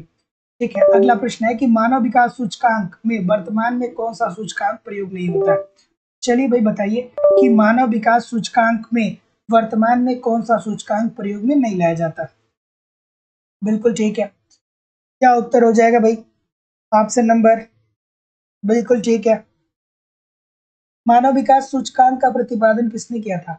याद आया, महबूब उल हक ने कितने तत्वों को शामिल किया था? 3 तत्वों को शामिल किया था। कौन कौन से तत्व थे और उसमें से कौन सा नहीं है बताइए। बिल्कुल ठीक है। तो जैसा कि मैं देख पा रहा हूँ, क्या बोल रहे हैं भाई? बी बोल रहे हैं, सभी लोग बी बोलेंगे मुझे पता है। ठीक है, ये प्रति व्यक्ति सकल, ये प्रति व्यक्ति वास्तविक सकल राष्ट्रीय उत्पाद को सम्मिलित करते हैं, शिक्षा को सम्मिलित करते हैं, जन्म के समय जीवन प्रत्याशा को सम्मिलित करते हैं, लेकिन रोजगार दरों से इनका कोई लेना देना नहीं है। तो ऑप्शन नंबर बी बिल्कुल ठीक है। अगला, जनसंख्या की वृद्धि, जनसंख्या की वृद्धि दर का अर्थ है, अगर जो जनसंख्या की वृद्धि, हम अगर जो जनसंख्या का आपका जनसंख्या जो है आपकी बढ़ रही है। ठीक है, तो हम कहते हैं ना कि भारत में जनसंख्या वृद्धि की जो दर है वो सतत रूप से काफी तेज है। तो क्या मतलब हुआ भाई इसका बताइए मुझे। बिल्कुल ठीक है। ऑप्शन नंबर क्या होगा? बिल्कुल ठीक है। देखिए, अब यहाँ पे आपको जनांकिकी संक्रमण सिद्धांत याद आ जाना चाहिए। उसके अंतर्गत जनांकिकी संक्रमण के अंतर्गत दोस्तों जनसंख्या की 3 अवस्थाओं को बताया गया है। पहली अवस्था में क्या होता है दोस्तों? जन्म दर और मृत्यु दर दोनों ऊंचा होता है, क्योंकि अर्थव्यवस्था पिछड़ी होती है, लोगों को बहुत ज्ञान होता नहीं है, तो जन्म दर भी बहुत ज्यादा होता है और शिक्षा स्वास्थ्य पिछड़ा होता है। तो इस वजह से भी इस स्वास्थ्य पिछड़ा होता है तो मृत्यु दर भी ज्यादा होता है। तो यहाँ पे तो जनसंख्या संतुलन की स्थिति। दूसरी स्थिति में जनसंख्या थोड़ा सा विकास कर जाती है, शिक्षा और स्वास्थ्य का स्तर क्या होता है? बेहतर हो जाता है, तो ऐसी स्थिति में मृत्यु दर में कमी आती है, लेकिन जन्म दर वैसा बना रहता है, तो ये जनसंख्या विस्फोट की अवस्था होती है। तीसरा अवस्था में क्या होता है कि जन्म दर और मृत्यु दर दोनों क्या हो जाता है दोस्तों? समान हो जाता है, क्योंकि लोगों के अंदर क्या आ जाता है? जागरूकता आ जाती है। तो जितने लोग भी यहाँ पे डी की बात बोल रहे हैं, मृत्यु और जन्म दर में अंतर, दरों में अंतर, सभी लोग का उत्तर यहाँ पे बिल्कुल ठीक हो जाएगा। Option number D this is the right answer हो जाएगा। अगला प्रश्न कि वस्तु या विशुद्ध वस्तु विनिमय व्यापार शर्त व्यक्त की जाती है। चलिए भैया, वस्तु विनिमय व्यापार शर्त को हम कैसे व्यक्त करते हैं बताइए मुझे। बिल्कुल ठीक है। क्या उत्तर होगा दोस्तों? थोड़ा सा सेशन को लाइक और शेयर जरूर कर दिया करिए। निवेदन है सभी लोगों से, इतने सारे लोग क्लास को देख रहे हैं, थोड़ा सा एक बार लाइक और शेयर तो बनता है यार। क्लास को जरूर लाइक शेयर किया करिए। 2 घंटे की क्लास नॉन स्टॉप प्लीज आती है, तो यार इतना तो बनता है, थोड़ा लाइक शेयर, ठीक है। चलिए, डिस्क्रिप्शन बॉक्स में टेलीग्राम का लिंक है, टेलीग्राम चैनल भी ज्वाइन कर लीजिएगा। चलिए, तो क्या क्या आपको यहाँ पे याद आ रहा है भाई? बिल्कुल ठीक है। जी बोल रहे हैं सभी वाले, कितने लोग हैं? बिल्कुल ठीक है, बिल्कुल ठीक है।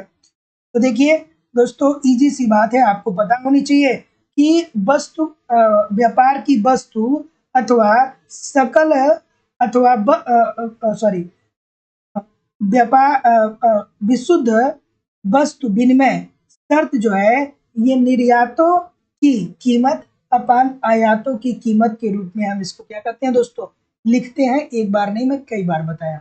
फिर इसे निर्यातों का कीमत सूचकांक एवं आयातों का कीमत सूचकांक के रूप में लिखते हैं। बिल्कुल ठीक है।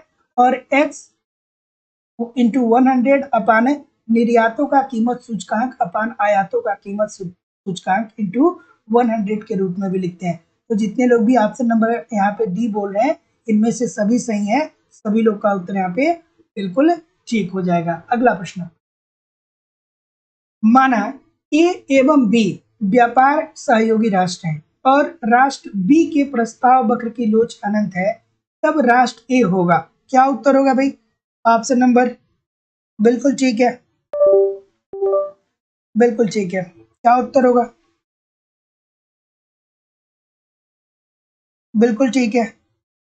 माना ए एवं बी व्यापार सहयोगी राष्ट्र है, मतलब एक दूसरे का सहयोग कर रहे हैं, और बी के प्रस्ताव वक्र की लोच जो है वो अनंत होगी, तब राष्ट्र ए कैसा होगा?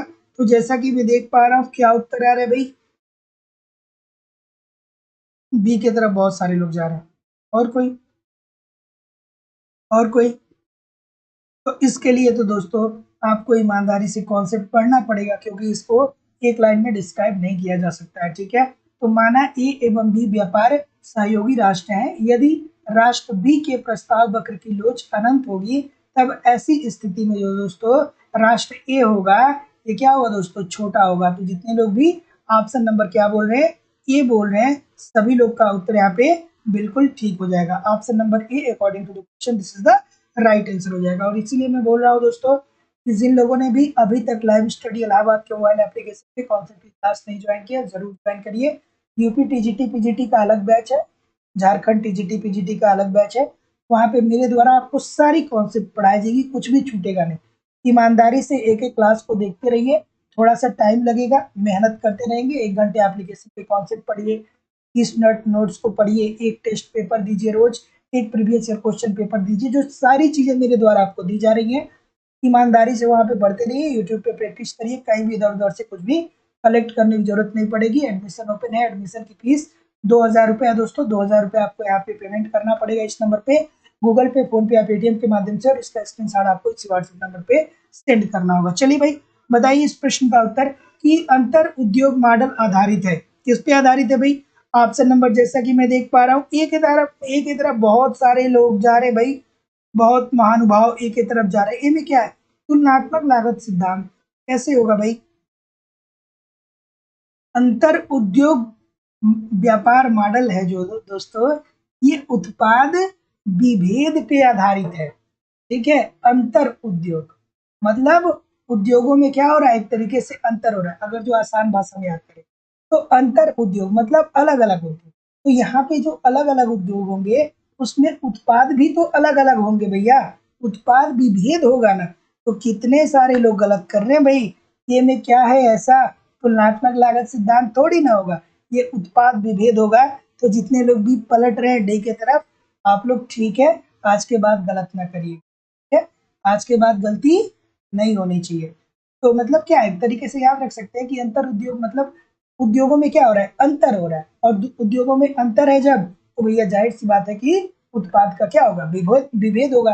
कोई साबुन बना रहा है, ठीक है, कोई साबुन बना रहा है, कोई शैम्पू बना रहा है, ठीक है, अलग अलग उद्योग है, तो इनके प्रोडक्ट में भी क्या है दोस्तों, विविधता है। ठीक है, अगला प्रश्न कि गैर स्थिर विदेशी विनिमय बाजार के अंतर्गत एक राष्ट्र के भुगतान संतुलन का आधिक्य खत्म किया जाएगा। चलिए,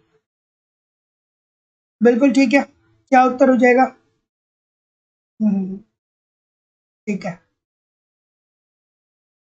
चलिए इस प्रश्न का उत्तर करिए। बिल्कुल ठीक है, ऑप्शन नंबर क्या होगा? और देखिए दोस्तों, धैर्य बहुत जरूरी चीज है, धैर्य बहुत जरूरी चीज है। सफलता प्राप्त करनी है तो धैर्य बहुत जरूरी चीज है। धैर्य और मेहनत बहुत जरूरी चीज है। बहुत सारे लोग 2-4 दिन पढ़ते हैं, उसके बाद कहते हैं चलो जब डेट आएगा तो देखा जाएगा। डेट आपके एग्जाम की जल्दी ही आने वाली है, ये बात भी आप मान के चलिए। ठीक है, तो धैर्य के साथ लगे रहिए, जरूर सफलता मिलेगी। जिसने भी जिंदगी में मेहनत किया उसको सफलता जरूर मिली है, आपको भी मिलेगी। बशर्ते अपनी तरफ से कुछ वो गलतियां ना करिए जो जनरली बहुत सारे लोग करते हैं। ठीक है, जनरली यूट्यूब पे कौन सी गलती होती है? यूट्यूब पे यही गलती होती है कि अननेसेसरी बातें बहुत होती हैं, है ना? तो अगर जो जनरली आप गलती कर रहे हैं, फिर एग्जाम का आपका रिजल्ट आएगा, फिर आप कहेंगे सर हमारा हुआ नहीं, हमने पढ़ा तो बहुत था, आयोग ने ही गड़बड़ कर दिया। तो जनरली जो गलतियां होती हैं उसको एग्जाम टाइम देखिए, बात करना बहुत जरूरी है, थोड़ा बहुत बात भी जरूरी है। मैं बिल्कुल स्वीकृति देता हूँ कि थोड़ा बहुत बात करिए, लेकिन कहीं ऐसा ना हो कि पूरी क्लास जो है उसमें आपका माइंड सेट बना रहे केवल बात करने का। ठीक है, ये बातचीत तो जिंदगी भर चलती रहेगी, लेकिन एक कलेक्शन मिल जाएगा तो जिंदगी थोड़ी सी अलग हो जाएगी। चलिए, तो गैर गैर स्थिर विदेशी विनिमय व्यापार के अंतर्गत एक राष्ट्र के भुगतान संतुलन का आधिक्य खत्म किया जाएगा। तो जैसा कि मैं देख पा रहा हूं, क्या बोल रहे हैं, क्या बोल रहे हैं भाई? ऑप्शन नंबर, बिल्कुल ठीक है, ये बोल रहे हैं, ये बोल रहे हैं। तो जितने लोग भी ए बोल रहे हैं, सभी लोग का उत्तर यहाँ पे बिल्कुल ठीक है, करेंसी के अवमूल्यन से। शायद कल ही दोस्तों हम लोगों ने इस प्रश्न को ठीक से देखा था। ठीक है, तो देखिए, गैर स्थिर विदेशी विनिमय बाजार के अंतर्गत एक राष्ट्र के भुगतान संतुलन का आधिक्य करेंसी के अवमूल्यन से क्या किया जा सकता है, खत्म किया जा सकता है। तो जितने लोग भी क्या बोल रहे हैं, ये बोल रहे हैं, बिल्कुल ठीक बोल रहे हैं। अगला प्रश्न ये रहा कि निम्नलिखित में से कौन सा विकल्प हैक्सर ओलिन के अंतरराष्ट्रीय व्यापार सिद्धांत के व्यापार का आधार नहीं है? चलिए, बढ़िया सा प्रश्न है, क्या उत्तर होगा भाई? बिल्कुल ठीक है, बिल्कुल ठीक है, बिल्कुल ठीक है, बिल्कुल ठीक है, क्या उत्तर होगा?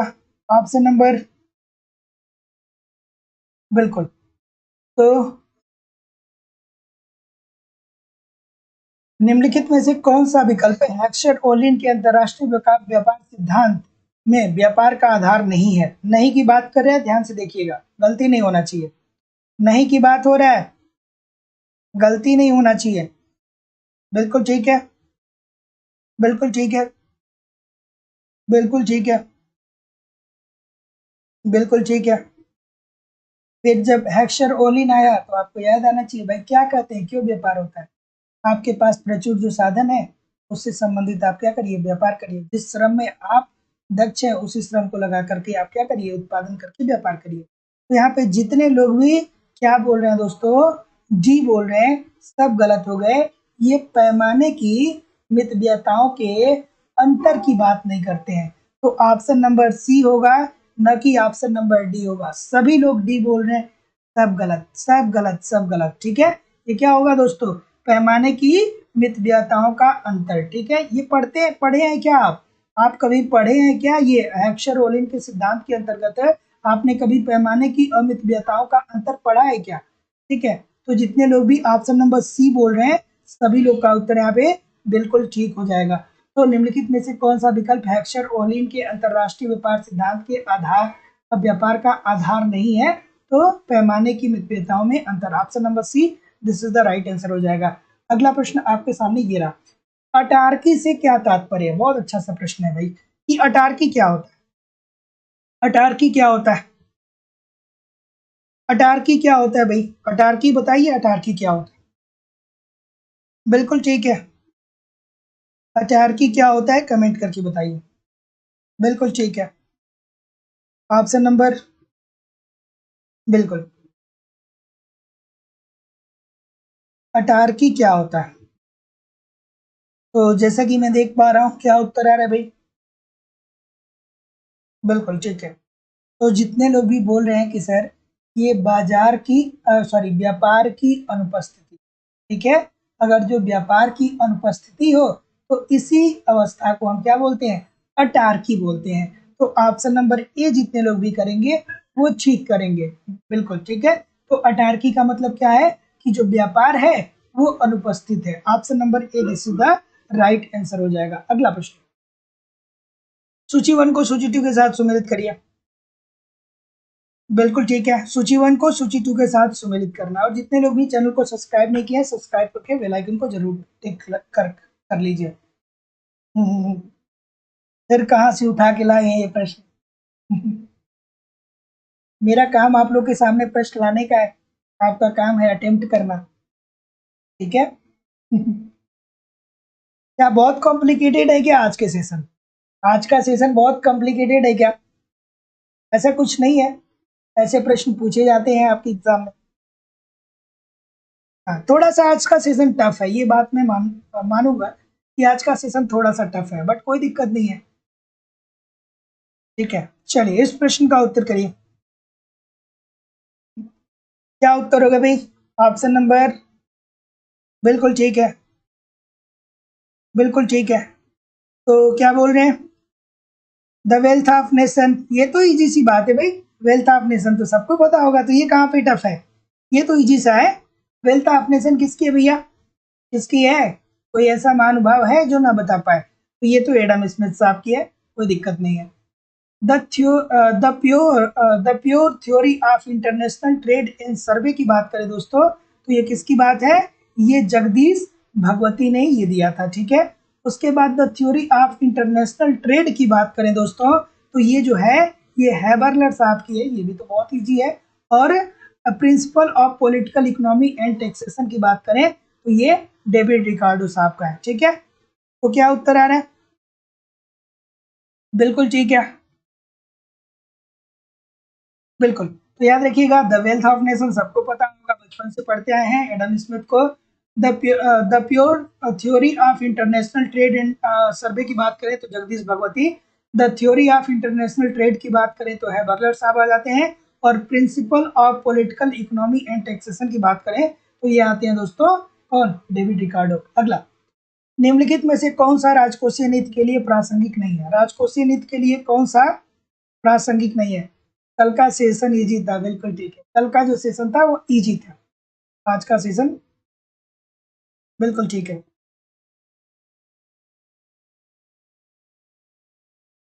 बिल्कुल ठीक है, ठीक है। तो क्या है कि कल का सेशन थोड़ा सा इजी था, ये बात सही। कल की क्लास में मुझे भी बहुत मजा आया नहीं, क्योंकि बहुत इजी इजी प्रश्न। चलिए अगला प्रश्न, कि निम्नलिखित में से कौन सा राजकोषीय नीति के लिए प्रासंगिक नहीं है? राजकोषीय नीति के लिए प्रासंगिक कौन सा नहीं है भाई? ऑप्शन नंबर, इजी सा है, ये तो बहुत इजी सा आ गया, बहुत इजी सा आ गया, ठीक है, बिल्कुल। तो जितने लोग भी डी करेंगे बिल्कुल ठीक बोलेंगे। विनिमय दर की स्थिरता हम लोग क्या करते हैं दोस्तों? नहीं रखते। विनिमय दर स्थिर रहेगा तो भैया उससे क्या फायदा मिलेगा, क्या नहीं मिलेगा? तो जितने लोग भी डी बोल रहे हैं सभी लोग का उत्तर है, ठीक है। अगला, निम्नलिखित में से कौन सा घाटा युग्म भारतीय अर्थव्यवस्था के लिए सबसे अधिक चुनौतीपूर्ण है? बढ़िया प्रश्न है, मजेदार सा, ठीक है। कि ये बता दीजिए कि निम्नलिखित में से कौन सा घाटा युग्म भारतीय अर्थव्यवस्था के लिए सबसे अधिक चुनौतीपूर्ण है? चलिए, क्या उत्तर होगा भाई? बिल्कुल ठीक है, बिल्कुल। क्या उत्तर होगा भाई? सबसे महत्वपूर्ण क्या होता है? हा? एक तो राजकोषीय घाटा होता है कि नहीं होता है? एक राजकोषीय घाटा होता है और दूसरा कौन होता है भाई? एक राजकोषीय घाटा होता है और दूसरा कौन सा होता है? ठीक है, बिल्कुल ठीक है, बिल्कुल ठीक है। बिल्कुल ठीक है। तो जितने लोग भी यहाँ पे क्या बोल रहे हैं, चालू खाता और राजकोषीय घाटा, सभी लोग का उत्तर यहाँ पे बिल्कुल ठीक है। ये दो दोस्तों सबसे चुनौतीपूर्ण और सबसे महत्वपूर्ण होते हैं, ठीक है। तो निम्नलिखित में से कौन सा घाटा युग्म भारतीय अर्थव्यवस्था के लिए सबसे अधिक चुनौतीपूर्ण है? तो चालू खाता और राजकोषीय घाटा। ऑप्शन नंबर क्या हो जाएगा? C, this is the right answer हो जाएगा। अगला, कर दरों एवं कर आगम के मध्य उल्टा संबंध कहलाता है। इजी सा प्रश्न। कर दरों एवं कर आगम के मध्य उल्टा अर्थात विपरीत संबंध क्या कहलाता है? चलिए बिल्कुल ठीक है। क्या उत्तर होगा भाई? ऑप्शन नंबर, ठीक है, कोई दिक्कत नहीं है। बिल्कुल बिल्कुल सी बोल रहे हैं, अगेन सी बोल रहे हैं, लेफर बकर बोल रहे हैं। बिल्कुल, जैसे जैसे कर की दर में वृद्धि होती है वैसे वैसे कर राजस्व में भी क्या होती है? वृद्धि होती है। लेकिन एक सीमा के बाद क्या होता है दोस्तों? कर की दर में वृद्धि से कर राजस्व में क्या होने लगती है? सॉरी, कर राजस्व में क्या होने लगती है? कमी आने लगती है। तो जितने लोग भी लेफर बकर को याद कर पा रहे हैं वो बहुत अच्छे लोग हैं, ठीक है। तो option number C, according to the question, this is the right answer दोस्तों यहाँ पे हो जाएगा, ठीक है। तो लेफर बकर का सिद्धांत हमें क्या बताता है? ये बताता है कि जैसे जैसे कर की दर में वृद्धि होती है कर राजस्व क्या होता है? बढ़ने लगता है। कर राजस्व में वृद्धि होती है, लेकिन एक निश्चित स्तर के बाद कर वृद्धि से कर राजस्व में क्या आती है दोस्तों? कमी आती है। ऑप्शन नंबर सी बिल्कुल ठीक है। अगला प्रश्न, निम्नलिखित में से कौन सा विकल्प सार्वजनिक व्यय का उत्पादन पर पड़ने वाले प्रभाव से संबंधित नहीं है? चलिए, क्या उत्तर होगा भाई कि निम्नलिखित में से कौन सा विकल्प सार्वजनिक व्यय का उत्पादन पर पड़ने वाले प्रभाव से संबंधित नहीं है? बिल्कुल ठीक है। क्या उत्तर होगा? बिल्कुल ठीक है। ऑप्शन नंबर क्या होगा भाई? क्या बोल रहे हैं बताइए मुझे। सी बोल रहे हैं, सी बोल रहे हैं, सी वाले सही या गलत? बिल्कुल ठीक है। सी वाले सही या गलत, इसका निर्णय कौन करेगा? ठीक है, तो जितने लोग भी सी की बात कर रहे हैं एब्सोल्युटली भैया आप ठीक है कि कार्य करने की योग्यता, कार्य करने की इच्छा शक्ति और उत्पादन स्तर एवं उसकी रीति, ठीक है। आय और समानता इसके अंतर्गत नहीं आता है दोस्तों। देखिए, तो निम्नलिखित में से कौन सा विकल्प सार्वजनिक व्यय का उत्पादन पर, देखिए थोड़ा ध्यान से देखिएगा, ये उत्पादन दिया गया है, ये उत्पादन दिया गया है, ठीक है। जो लोग सी नहीं कर रहे हैं, सी के अलावा वो डी कर रहे हैं, वो थोड़ा सा मिस्टेक ये कर रहे हैं कि ये जो उत्पादन वाला शब्द है ना, इसको वो नहीं पढ़ रहे हैं। अगर जो उत्पादन वाला वो वर्ड पढ़ लेते तो वो फिर डी नहीं करते, ठीक है। तो देखिए कि निम्नलिखित में से कौन सा विकल्प सार्वजनिक व्यय का उत्पादन पर पड़ने वाले प्रभाव से संबंधित है? सरकार जब व्यय करेगा तो उससे उत्पादन पर क्या भैया? उत्पादन का संबंध आय की असमानता या समानता से कैसे संबंधित है? कोई संबंध नहीं भैया।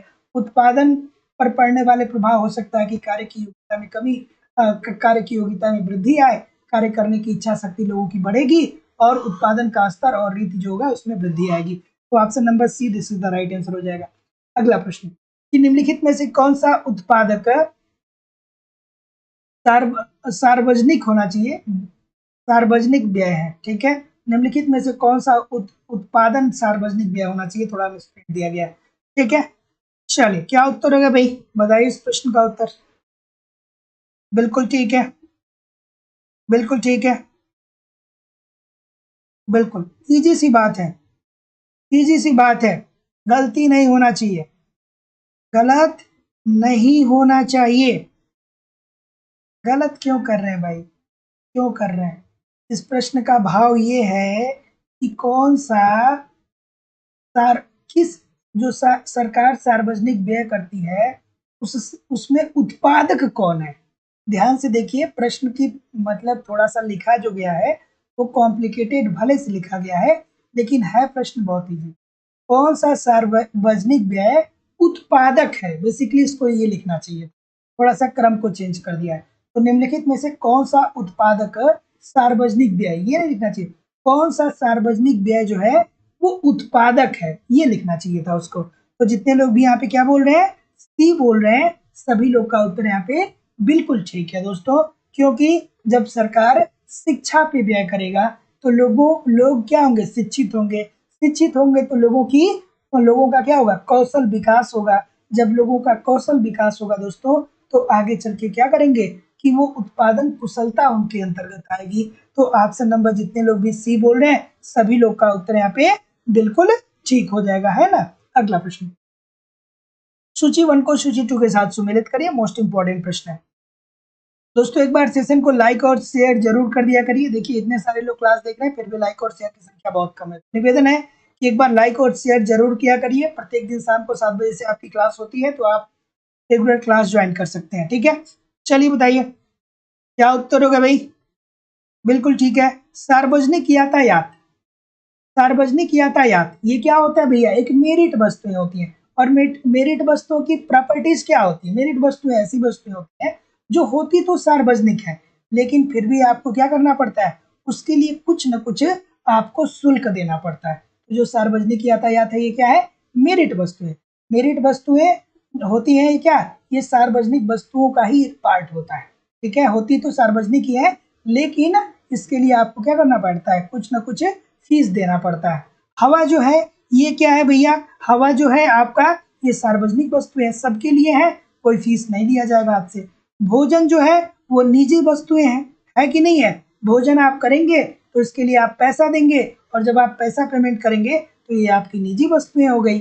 और सिनेमा जो हो गया ये आपकी क्या हो गई, क्लब वस्तुएं हो गई, ठीक है। तो आई डोंट थिंक सो कि आप गलत करेंगे, ठीक करेंगे सब, ठीक है। अगला प्रश्न आपके सामने ये रहा, थोड़ा सा मैं इसको एडजस्ट करता हूँ। निम्नलिखित में से कौन सा विकल्प मेरिट वस्तुओं के लिए सही नहीं है। मेरिट वस्तुओं के लिए कौन सा विकल्प इसमें से सही नहीं है भाई, बता दीजिए मुझे, आराम से इस प्रश्न का उत्तर बता दीजिए। बिल्कुल ठीक है, बिल्कुल ठीक है, बिल्कुल ठीक है, बिल्कुल। तो ऑप्शन नंबर क्या आ रहा है, बिल्कुल ठीक है। तो जैसा कि मैं देख पा रहा हूँ, बिल्कुल, तो ऑप्शन नंबर क्या आ रहा है भाई, डी बोल रहे हैं, डी बोल रहे हैं, बिल्कुल। तो जो मेरिट वस्तुएं होती हैं दोस्तों, मैं कई बार आपको बताया कि जो मेरिट वस्तुएं होती हैं वो एक प्रकार की सार्वजनिक वस्तुएं ही होती हैं, परंतु इनकी व्यवस्था जो है ना दोस्तों, वो इनकी सार्वजनिक व्यवस्था जो है वो अलग अलग समूहों के लिए की जाती है। मतलब समान रूप से सबके ऊपर सभी लोग इसका यूज नहीं करते, अलग अलग समूहों में ऐसी वस्तुओं को क्या किया जाता है दोस्तों, बांटा जाता है, ठीक है। और जब ऐसी और इसका उदाहरण आप क्या ले सकते हैं, शिक्षा हो गया। तो शिक्षा तो एक तरीके से सार्वजनिक वस्तुओं में आ जाएगा, लेकिन भैया में क्या होगा कि आपको शिक्षा लेने के लिए पैसा जमा करने पड़ेगा। स्वास्थ्य, जब आप हॉस्पिटल में जाएंगे तो 1 रुपए की पर्ची या 2 रुपए की पर्ची आपको लगवाना पड़ेगा, ठीक है। तो होती तो ये सार्वजनिक वस्तुएं हैं, लेकिन ये क्या होता है, इसका डिवाइडेशन होता है अलग अलग क्षेत्रों में। तो जितने लोग भी ऑप्शन नंबर डी बोल रहे हैं, सभी लोग का उत्तर यहाँ पे बिल्कुल ठीक है। मेरिट वस्तुओं का बाजार एक पूर्ण बाजार का उदाहरण है। ऑप्शन नंबर क्या हो जाएगा, D, according to the question this is the right answer हो जाएगा, ठीक है। अलग अलग क्षेत्रों में माप दिए, पूर्ण बाजार का उदाहरण ये हो जाएगा, ठीक है। सॉरी, सही नहीं है, तो ये क्या हो जाएगा, पूर्ण बाजार का उदाहरण नहीं हुआ। देखिए मुझे बोलना कुछ और था, एक शब्द कुछ और निकल गया, ठीक है। तो जितने लोग भी डी बोल रहे हैं, सभी लोग का उत्तर यहाँ पे बिल्कुल ठीक हो जाएगा भैया। जब ये सरकार के नियंत्रण में है तो पूर्ण बाजार की बात ही खत्म हो जाती है। अगला प्रश्न आपके सामने ये रहा कि व्यापार चक्र के हिग्स सिद्धांत में उतार या मंदी तब आरंभ होती है जब। मोस्ट इंपॉर्टेंट प्रश्न है। और दोस्तों निवेदन है कि जिन लोगों ने भी अभी भी चैनल को सब्सक्राइब नहीं किया वो चैनल को जरूर सब्सक्राइब कर लीजिए। और अगर जो आप यूपी टीजीटी पीजीटी का एग्जाम देने जा रहे हैं या झारखंड टीजीटी पीजीटी का एग्जाम देने जा रहे हैं, तो मेरे द्वारा ये मेरी जिम्मेदारी है कि आपको हर कंटेंट प्रोवाइड कराया जाए, कम से कम समय में आपको बेहतर तैयारी कराई जाए। तो दोस्तों लाइव स्टडी इलाहाबाद के मोबाइल एप्लीकेशन पे आपको A to Z complete economics के कॉन्सेप्ट को पढ़ाया जा सकता है। और मैं विश्वास से कह सकता हूँ कि अगर जो आप ईमानदारी से 1 घंटे एप्लीकेशन पे पूरी कॉन्सेप्ट को पढ़ते हैं, जो मैं कॉन्सेप्ट पढ़ाता हूँ, 30 मिनट जो इकोनॉमिक्स का मैं नोट्स देता हूँ उसको ईमानदारी से पढ़ते हैं। एक टेस्ट पेपर मैं देता हूँ वहाँ पे, अगर जो रोज आप अटेम्प्ट करते हैं, और एक प्रीवियस ईयर क्वेश्चन पेपर जो मैं आपको वहाँ पे देता हूँ, वो अगर जो आप रोज देखते हैं तो विश्वास मानिए कि कहीं भी इधर उधर से कुछ पढ़ने की जरूरत आपको नहीं पड़ेगी। सारी चीजें आपको दोस्तों प्रोवाइड कराई जाएंगी। झारखंड टीजीटी पीजीटी का बैच अलग है, मेरे द्वारा आपको पूरा कॉन्सेप्ट पढ़ाया जाएगा, पूरा नोट्स दिया जाएगा, टेस्ट सीरीज दिया जाएगा, साथ ही साथ दोस्तों आपको प्रीवियस ईयर के क्वेश्चन पेपर दिए जाएंगे, करंट भी कवर कराया जाएगा। एडमिशन ओपन है, एडमिशन की फीस 2000 रुपया दोस्तों, 2000 रुपया आपको इस नंबर पे पेमेंट करना होगा, गूगल पे, फोन पे या पेटीएम के माध्यम से, और इसका स्क्रीनशॉट आपको इसी व्हाट्सएप नंबर पे सेंड करना होगा। कोई भी इंक्वायरी होगी तो इस नंबर पे कॉल या व्हाट्सएप मैसेज कर सकते हैं। तो क्या उत्तर आ रहा है भैया आपका? चलिए, क्या उत्तर आ रहा है? व्यापार चक्र के हिग्स सिद्धांत में उतार या मंदी तब आरंभ होता है जब, तो बहुत सारे लोग क्या बोल रहे हैं? सी बोल रहे हैं, सी बोल रहे हैं कि ई बोल रहे हैं? हाँ, यूपी टीजीटी पीजीटी की भी क्लास चलती है और झारखंड टीजीटी पीजीटी की भी क्लास चलती है, ठीक है, दोनों क्लास चलती है, दोनों बैचेज अलग अलग हैं, ठीक है।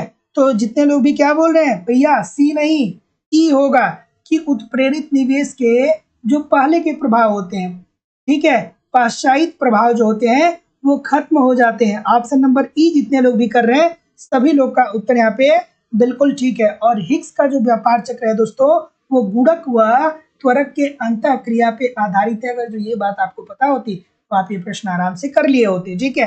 तो जितने लोग भी ई बोल रहे हैं बिल्कुल ठीक है, कि व्यापार चक्र के हिग्स सिद्धांत में उतार या मंदी तब आरंभ होता है जब उत्प्रेरित निवेश के पहले के जो प्रभाव होते हैं वो क्या होते हैं, खत्म हो जाते हैं। ऑप्शन नंबर ई बिल्कुल ठीक है।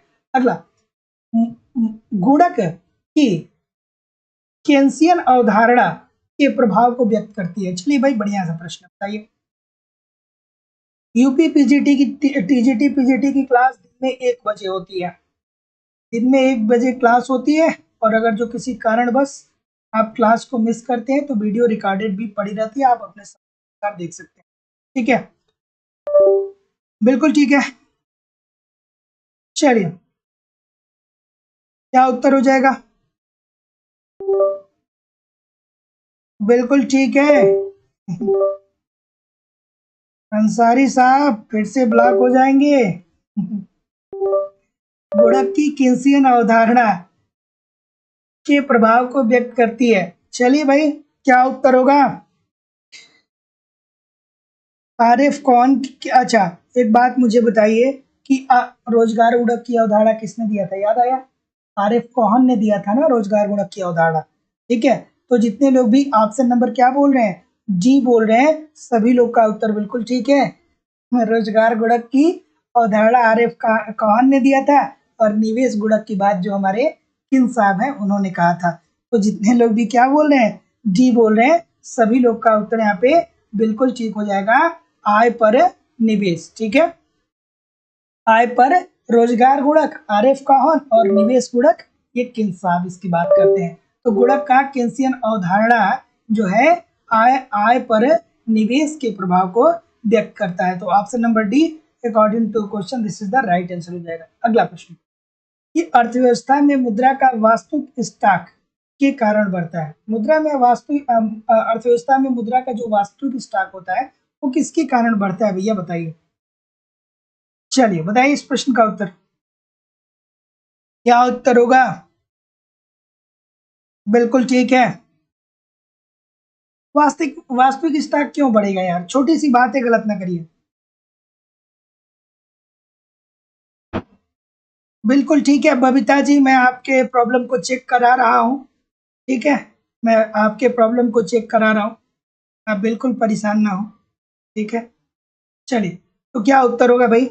ऑप्शन नंबर डी बोल रहे हैं, कुछ लोग बी बोल रहे हैं, और कोई भैया? देखिए ये क्या कह रहा है, ये कह रहा है कि मुद्रा का वास्तविक स्टॉक कब बढ़ेगा, तभी तो बढ़ेगा जब कीमतों में कमी आएगी।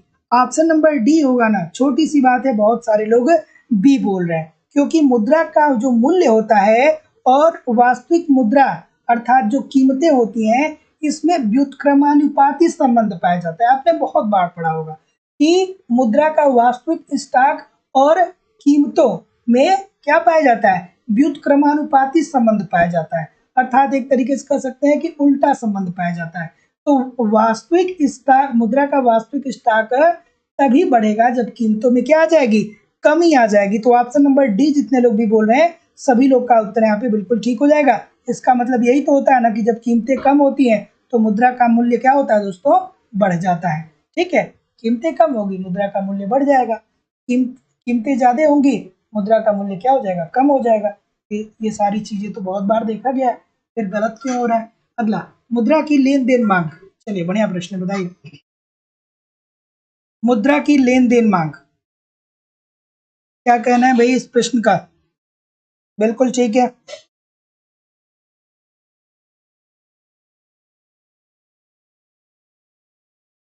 टेस्ट पेपर में सही आंसर आपको पता चलेगा जब आप जो आपने टेस्ट दिया है उस टेस्ट पे जाइए, नीचे ऑप्शन आ रहा होगा ओवरव्यू करके, मतलब एक कोई ऑप्शन आ रहा होगा व्यू योर सोल्यूशन करके आ रहा होगा, तो उसमें जब आप क्लिक करेंगे तो जो राइट वाला उत्तर होगा वो ग्रीन में आएगा, जो रॉन्ग वाला उत्तर होगा वो रेड में आएगा, है ना।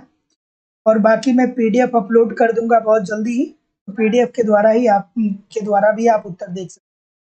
चलिए क्या उत्तर हो गया भाई, ऑप्शन नंबर। देखिए अब मुद्रा की लेन देन मांग आ गया, तो इसका आशय क्या है भैया, आपके दिमाग में आना चाहिए कि मुद्रा की लेन देन का मांग का आशय क्या होता है दोस्तों।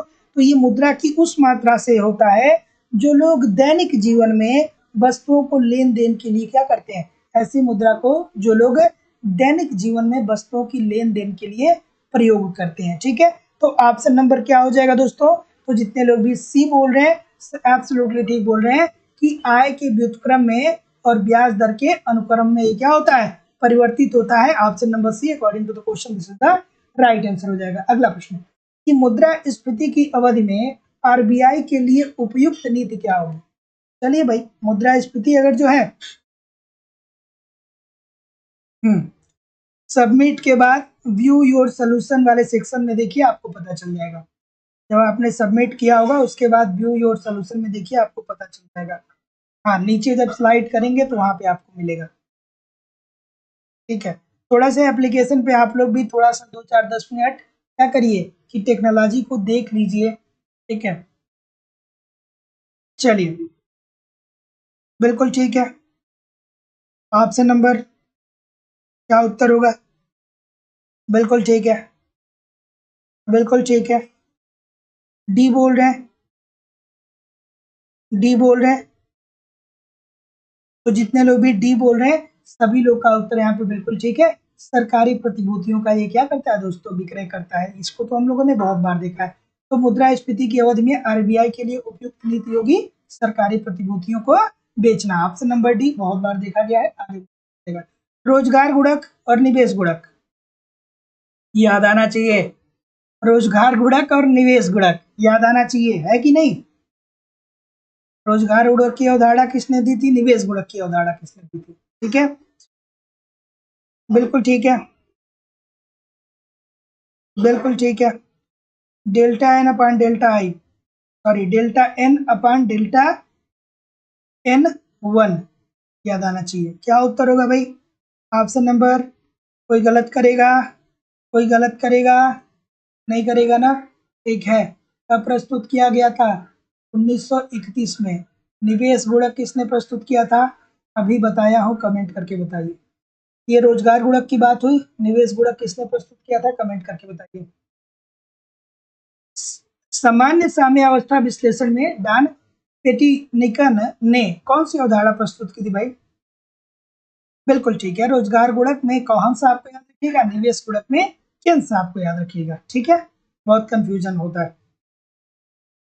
चलिए बताइए कि सामान्य साम्यावस्था विश्लेषण में डॉन पेटिनिकन ने कौन सी अवधारणा प्रस्तुत की हुई, बिल्कुल ठीक है।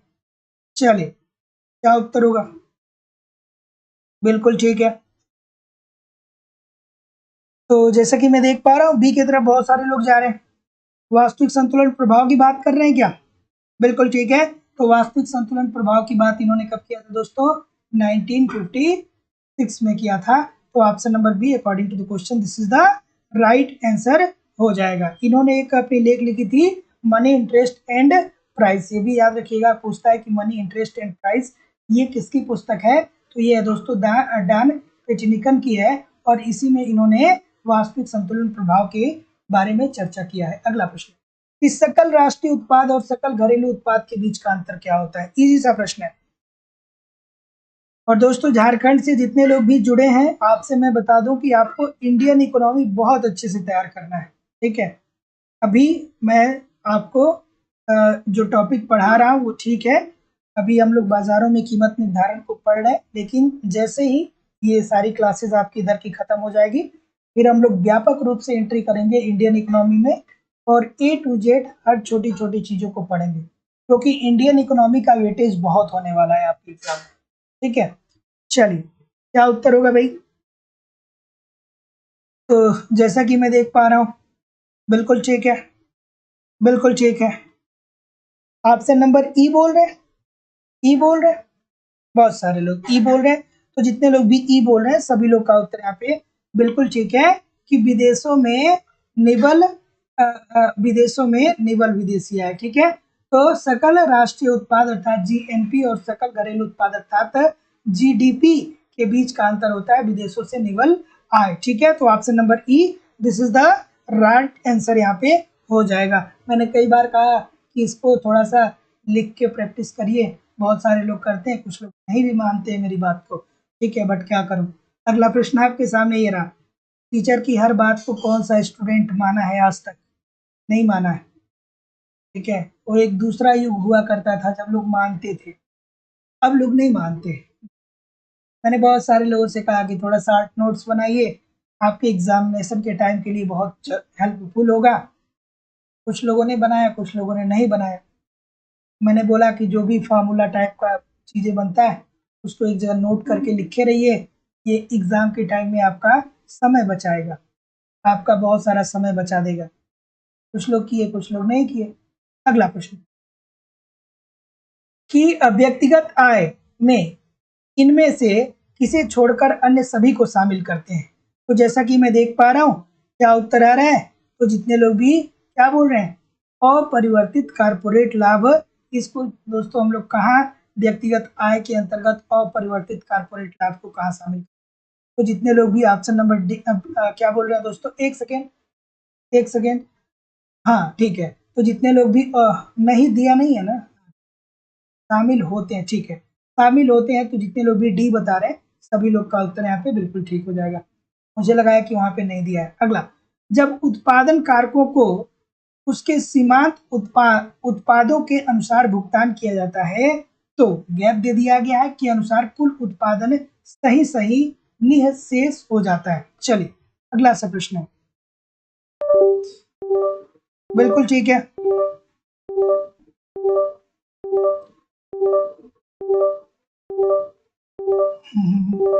डस्टर वाली स्टोरी, कौन सी स्टोरी डस्टर वाली? है?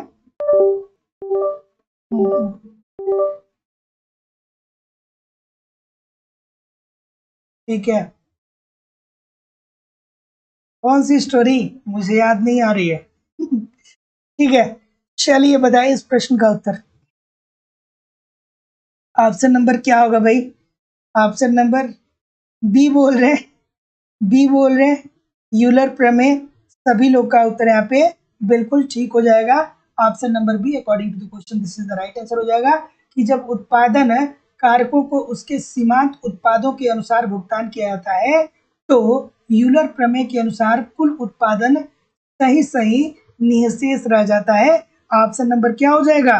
ऑप्शन नंबर बी, जितने लोग भी बोल रहे हैं सभी लोग का उत्तर यहाँ पे बिल्कुल ठीक हो जाएगा। इसका मतलब क्या होता है दोस्तों, कि अंततः न तो उत्पादन का आधिक्य होगा और न ही उत्पादन में क्या आ जाएगी दोस्तों, कमी आ जाएगी, ठीक है। तो कुल उत्पादन सही सही निःशेष होने का मतलब ये है कि अंततः जो उत्पादन होगा वो न ही उत्पादन आधिक्य होगा और न ही उत्पादन में कमी आएगी। तो ऑप्शन नंबर बी बिल्कुल ठीक है। अगला प्रश्न है, ठीक है, कि एफबी हार्ले के अनुसार लाभ का कारण है। हार्ले साहब के अनुसार लाभ का कारण क्या है? बिल्कुल ठीक है। हार्ले साहब के अनुसार लाभ का कारण क्या है भाई बता। बिल्कुल ठीक है। बिल्कुल ठीक है।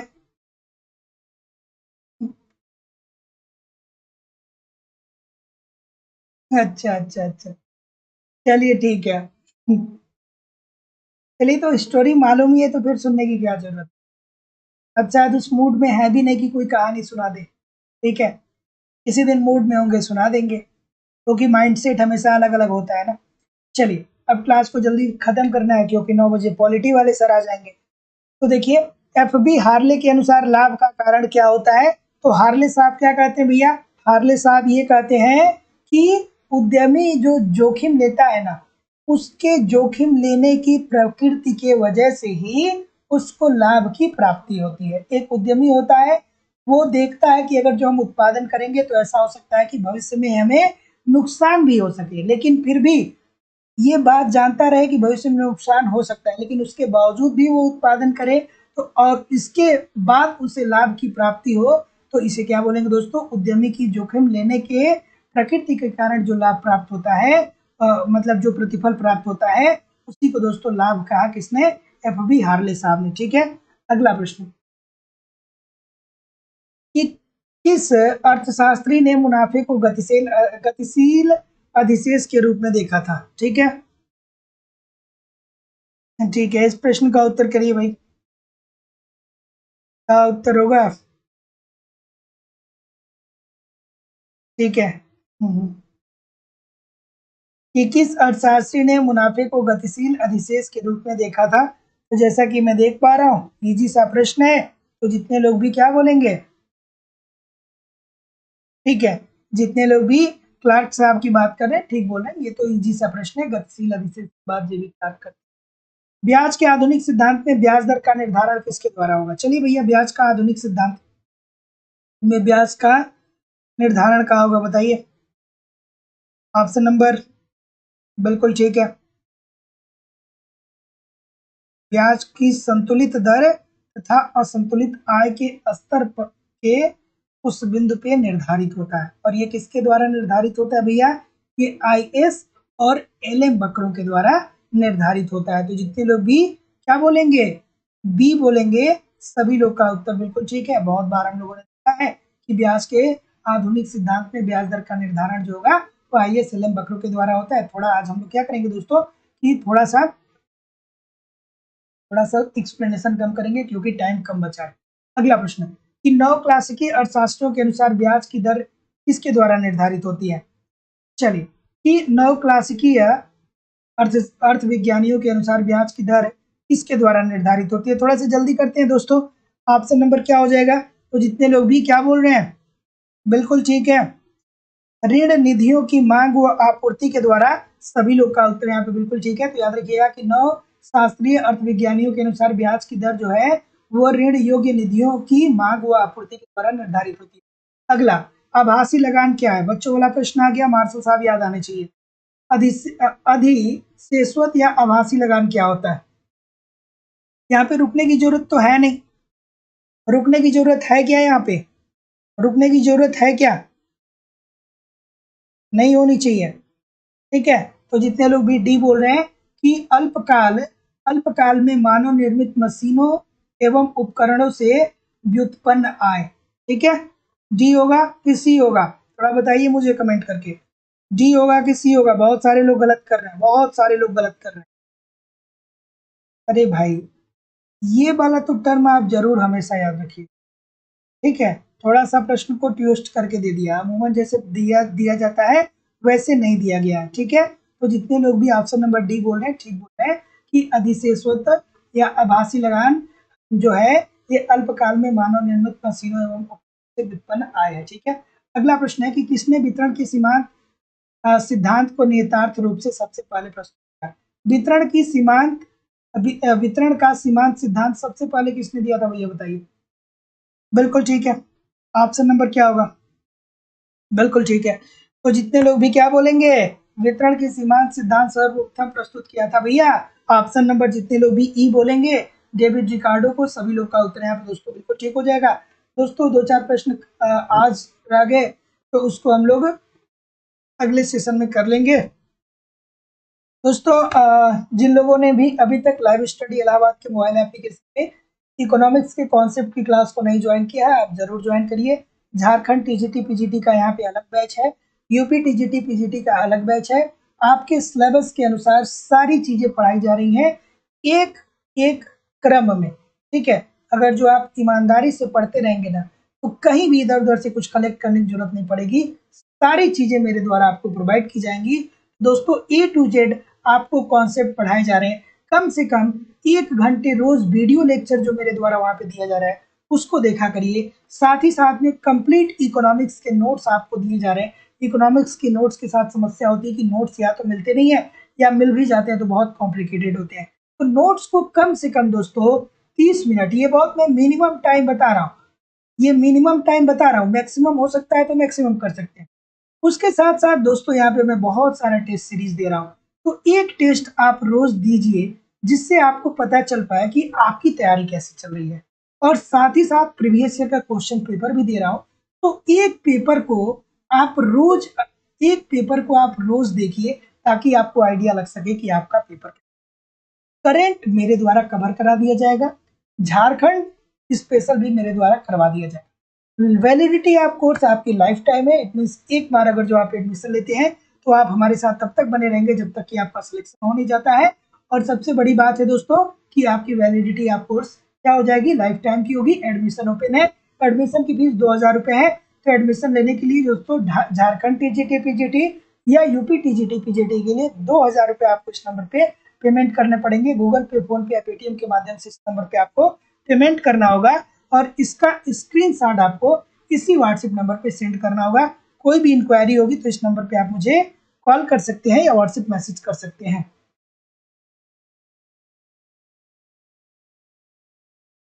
7 बजे टेस्ट प्रारंभ कर दें मतलब,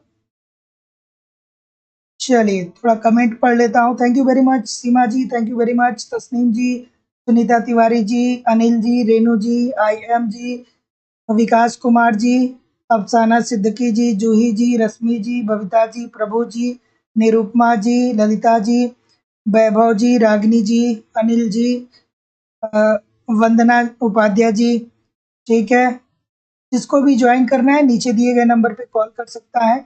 जूही जी, रत्नेश कुमार जी, लाल बहादुर जी, विकास जी, रमेश भारती जी, उर्मिला जी, सुरेंद्र जी, IM जी, वंदना जी, ठीक है, अंकित जी, अफसाना जी, शिवानी जी, सुनीता तिवारी जी, बबीता जी, बिल्कुल बबीता जी आप पे मैं कार्य कर रहा हूँ, आप बिल्कुल निश्चिंत रहिए, ठीक है। Nirupama Patel ji, Rajesh ji, Jayant ji, Rita ji, Amresh ji, Suchita ji, Vandana ji, thank you very much Jitendra ji और Rukhsar Khatoon ji, thank you very much everybody.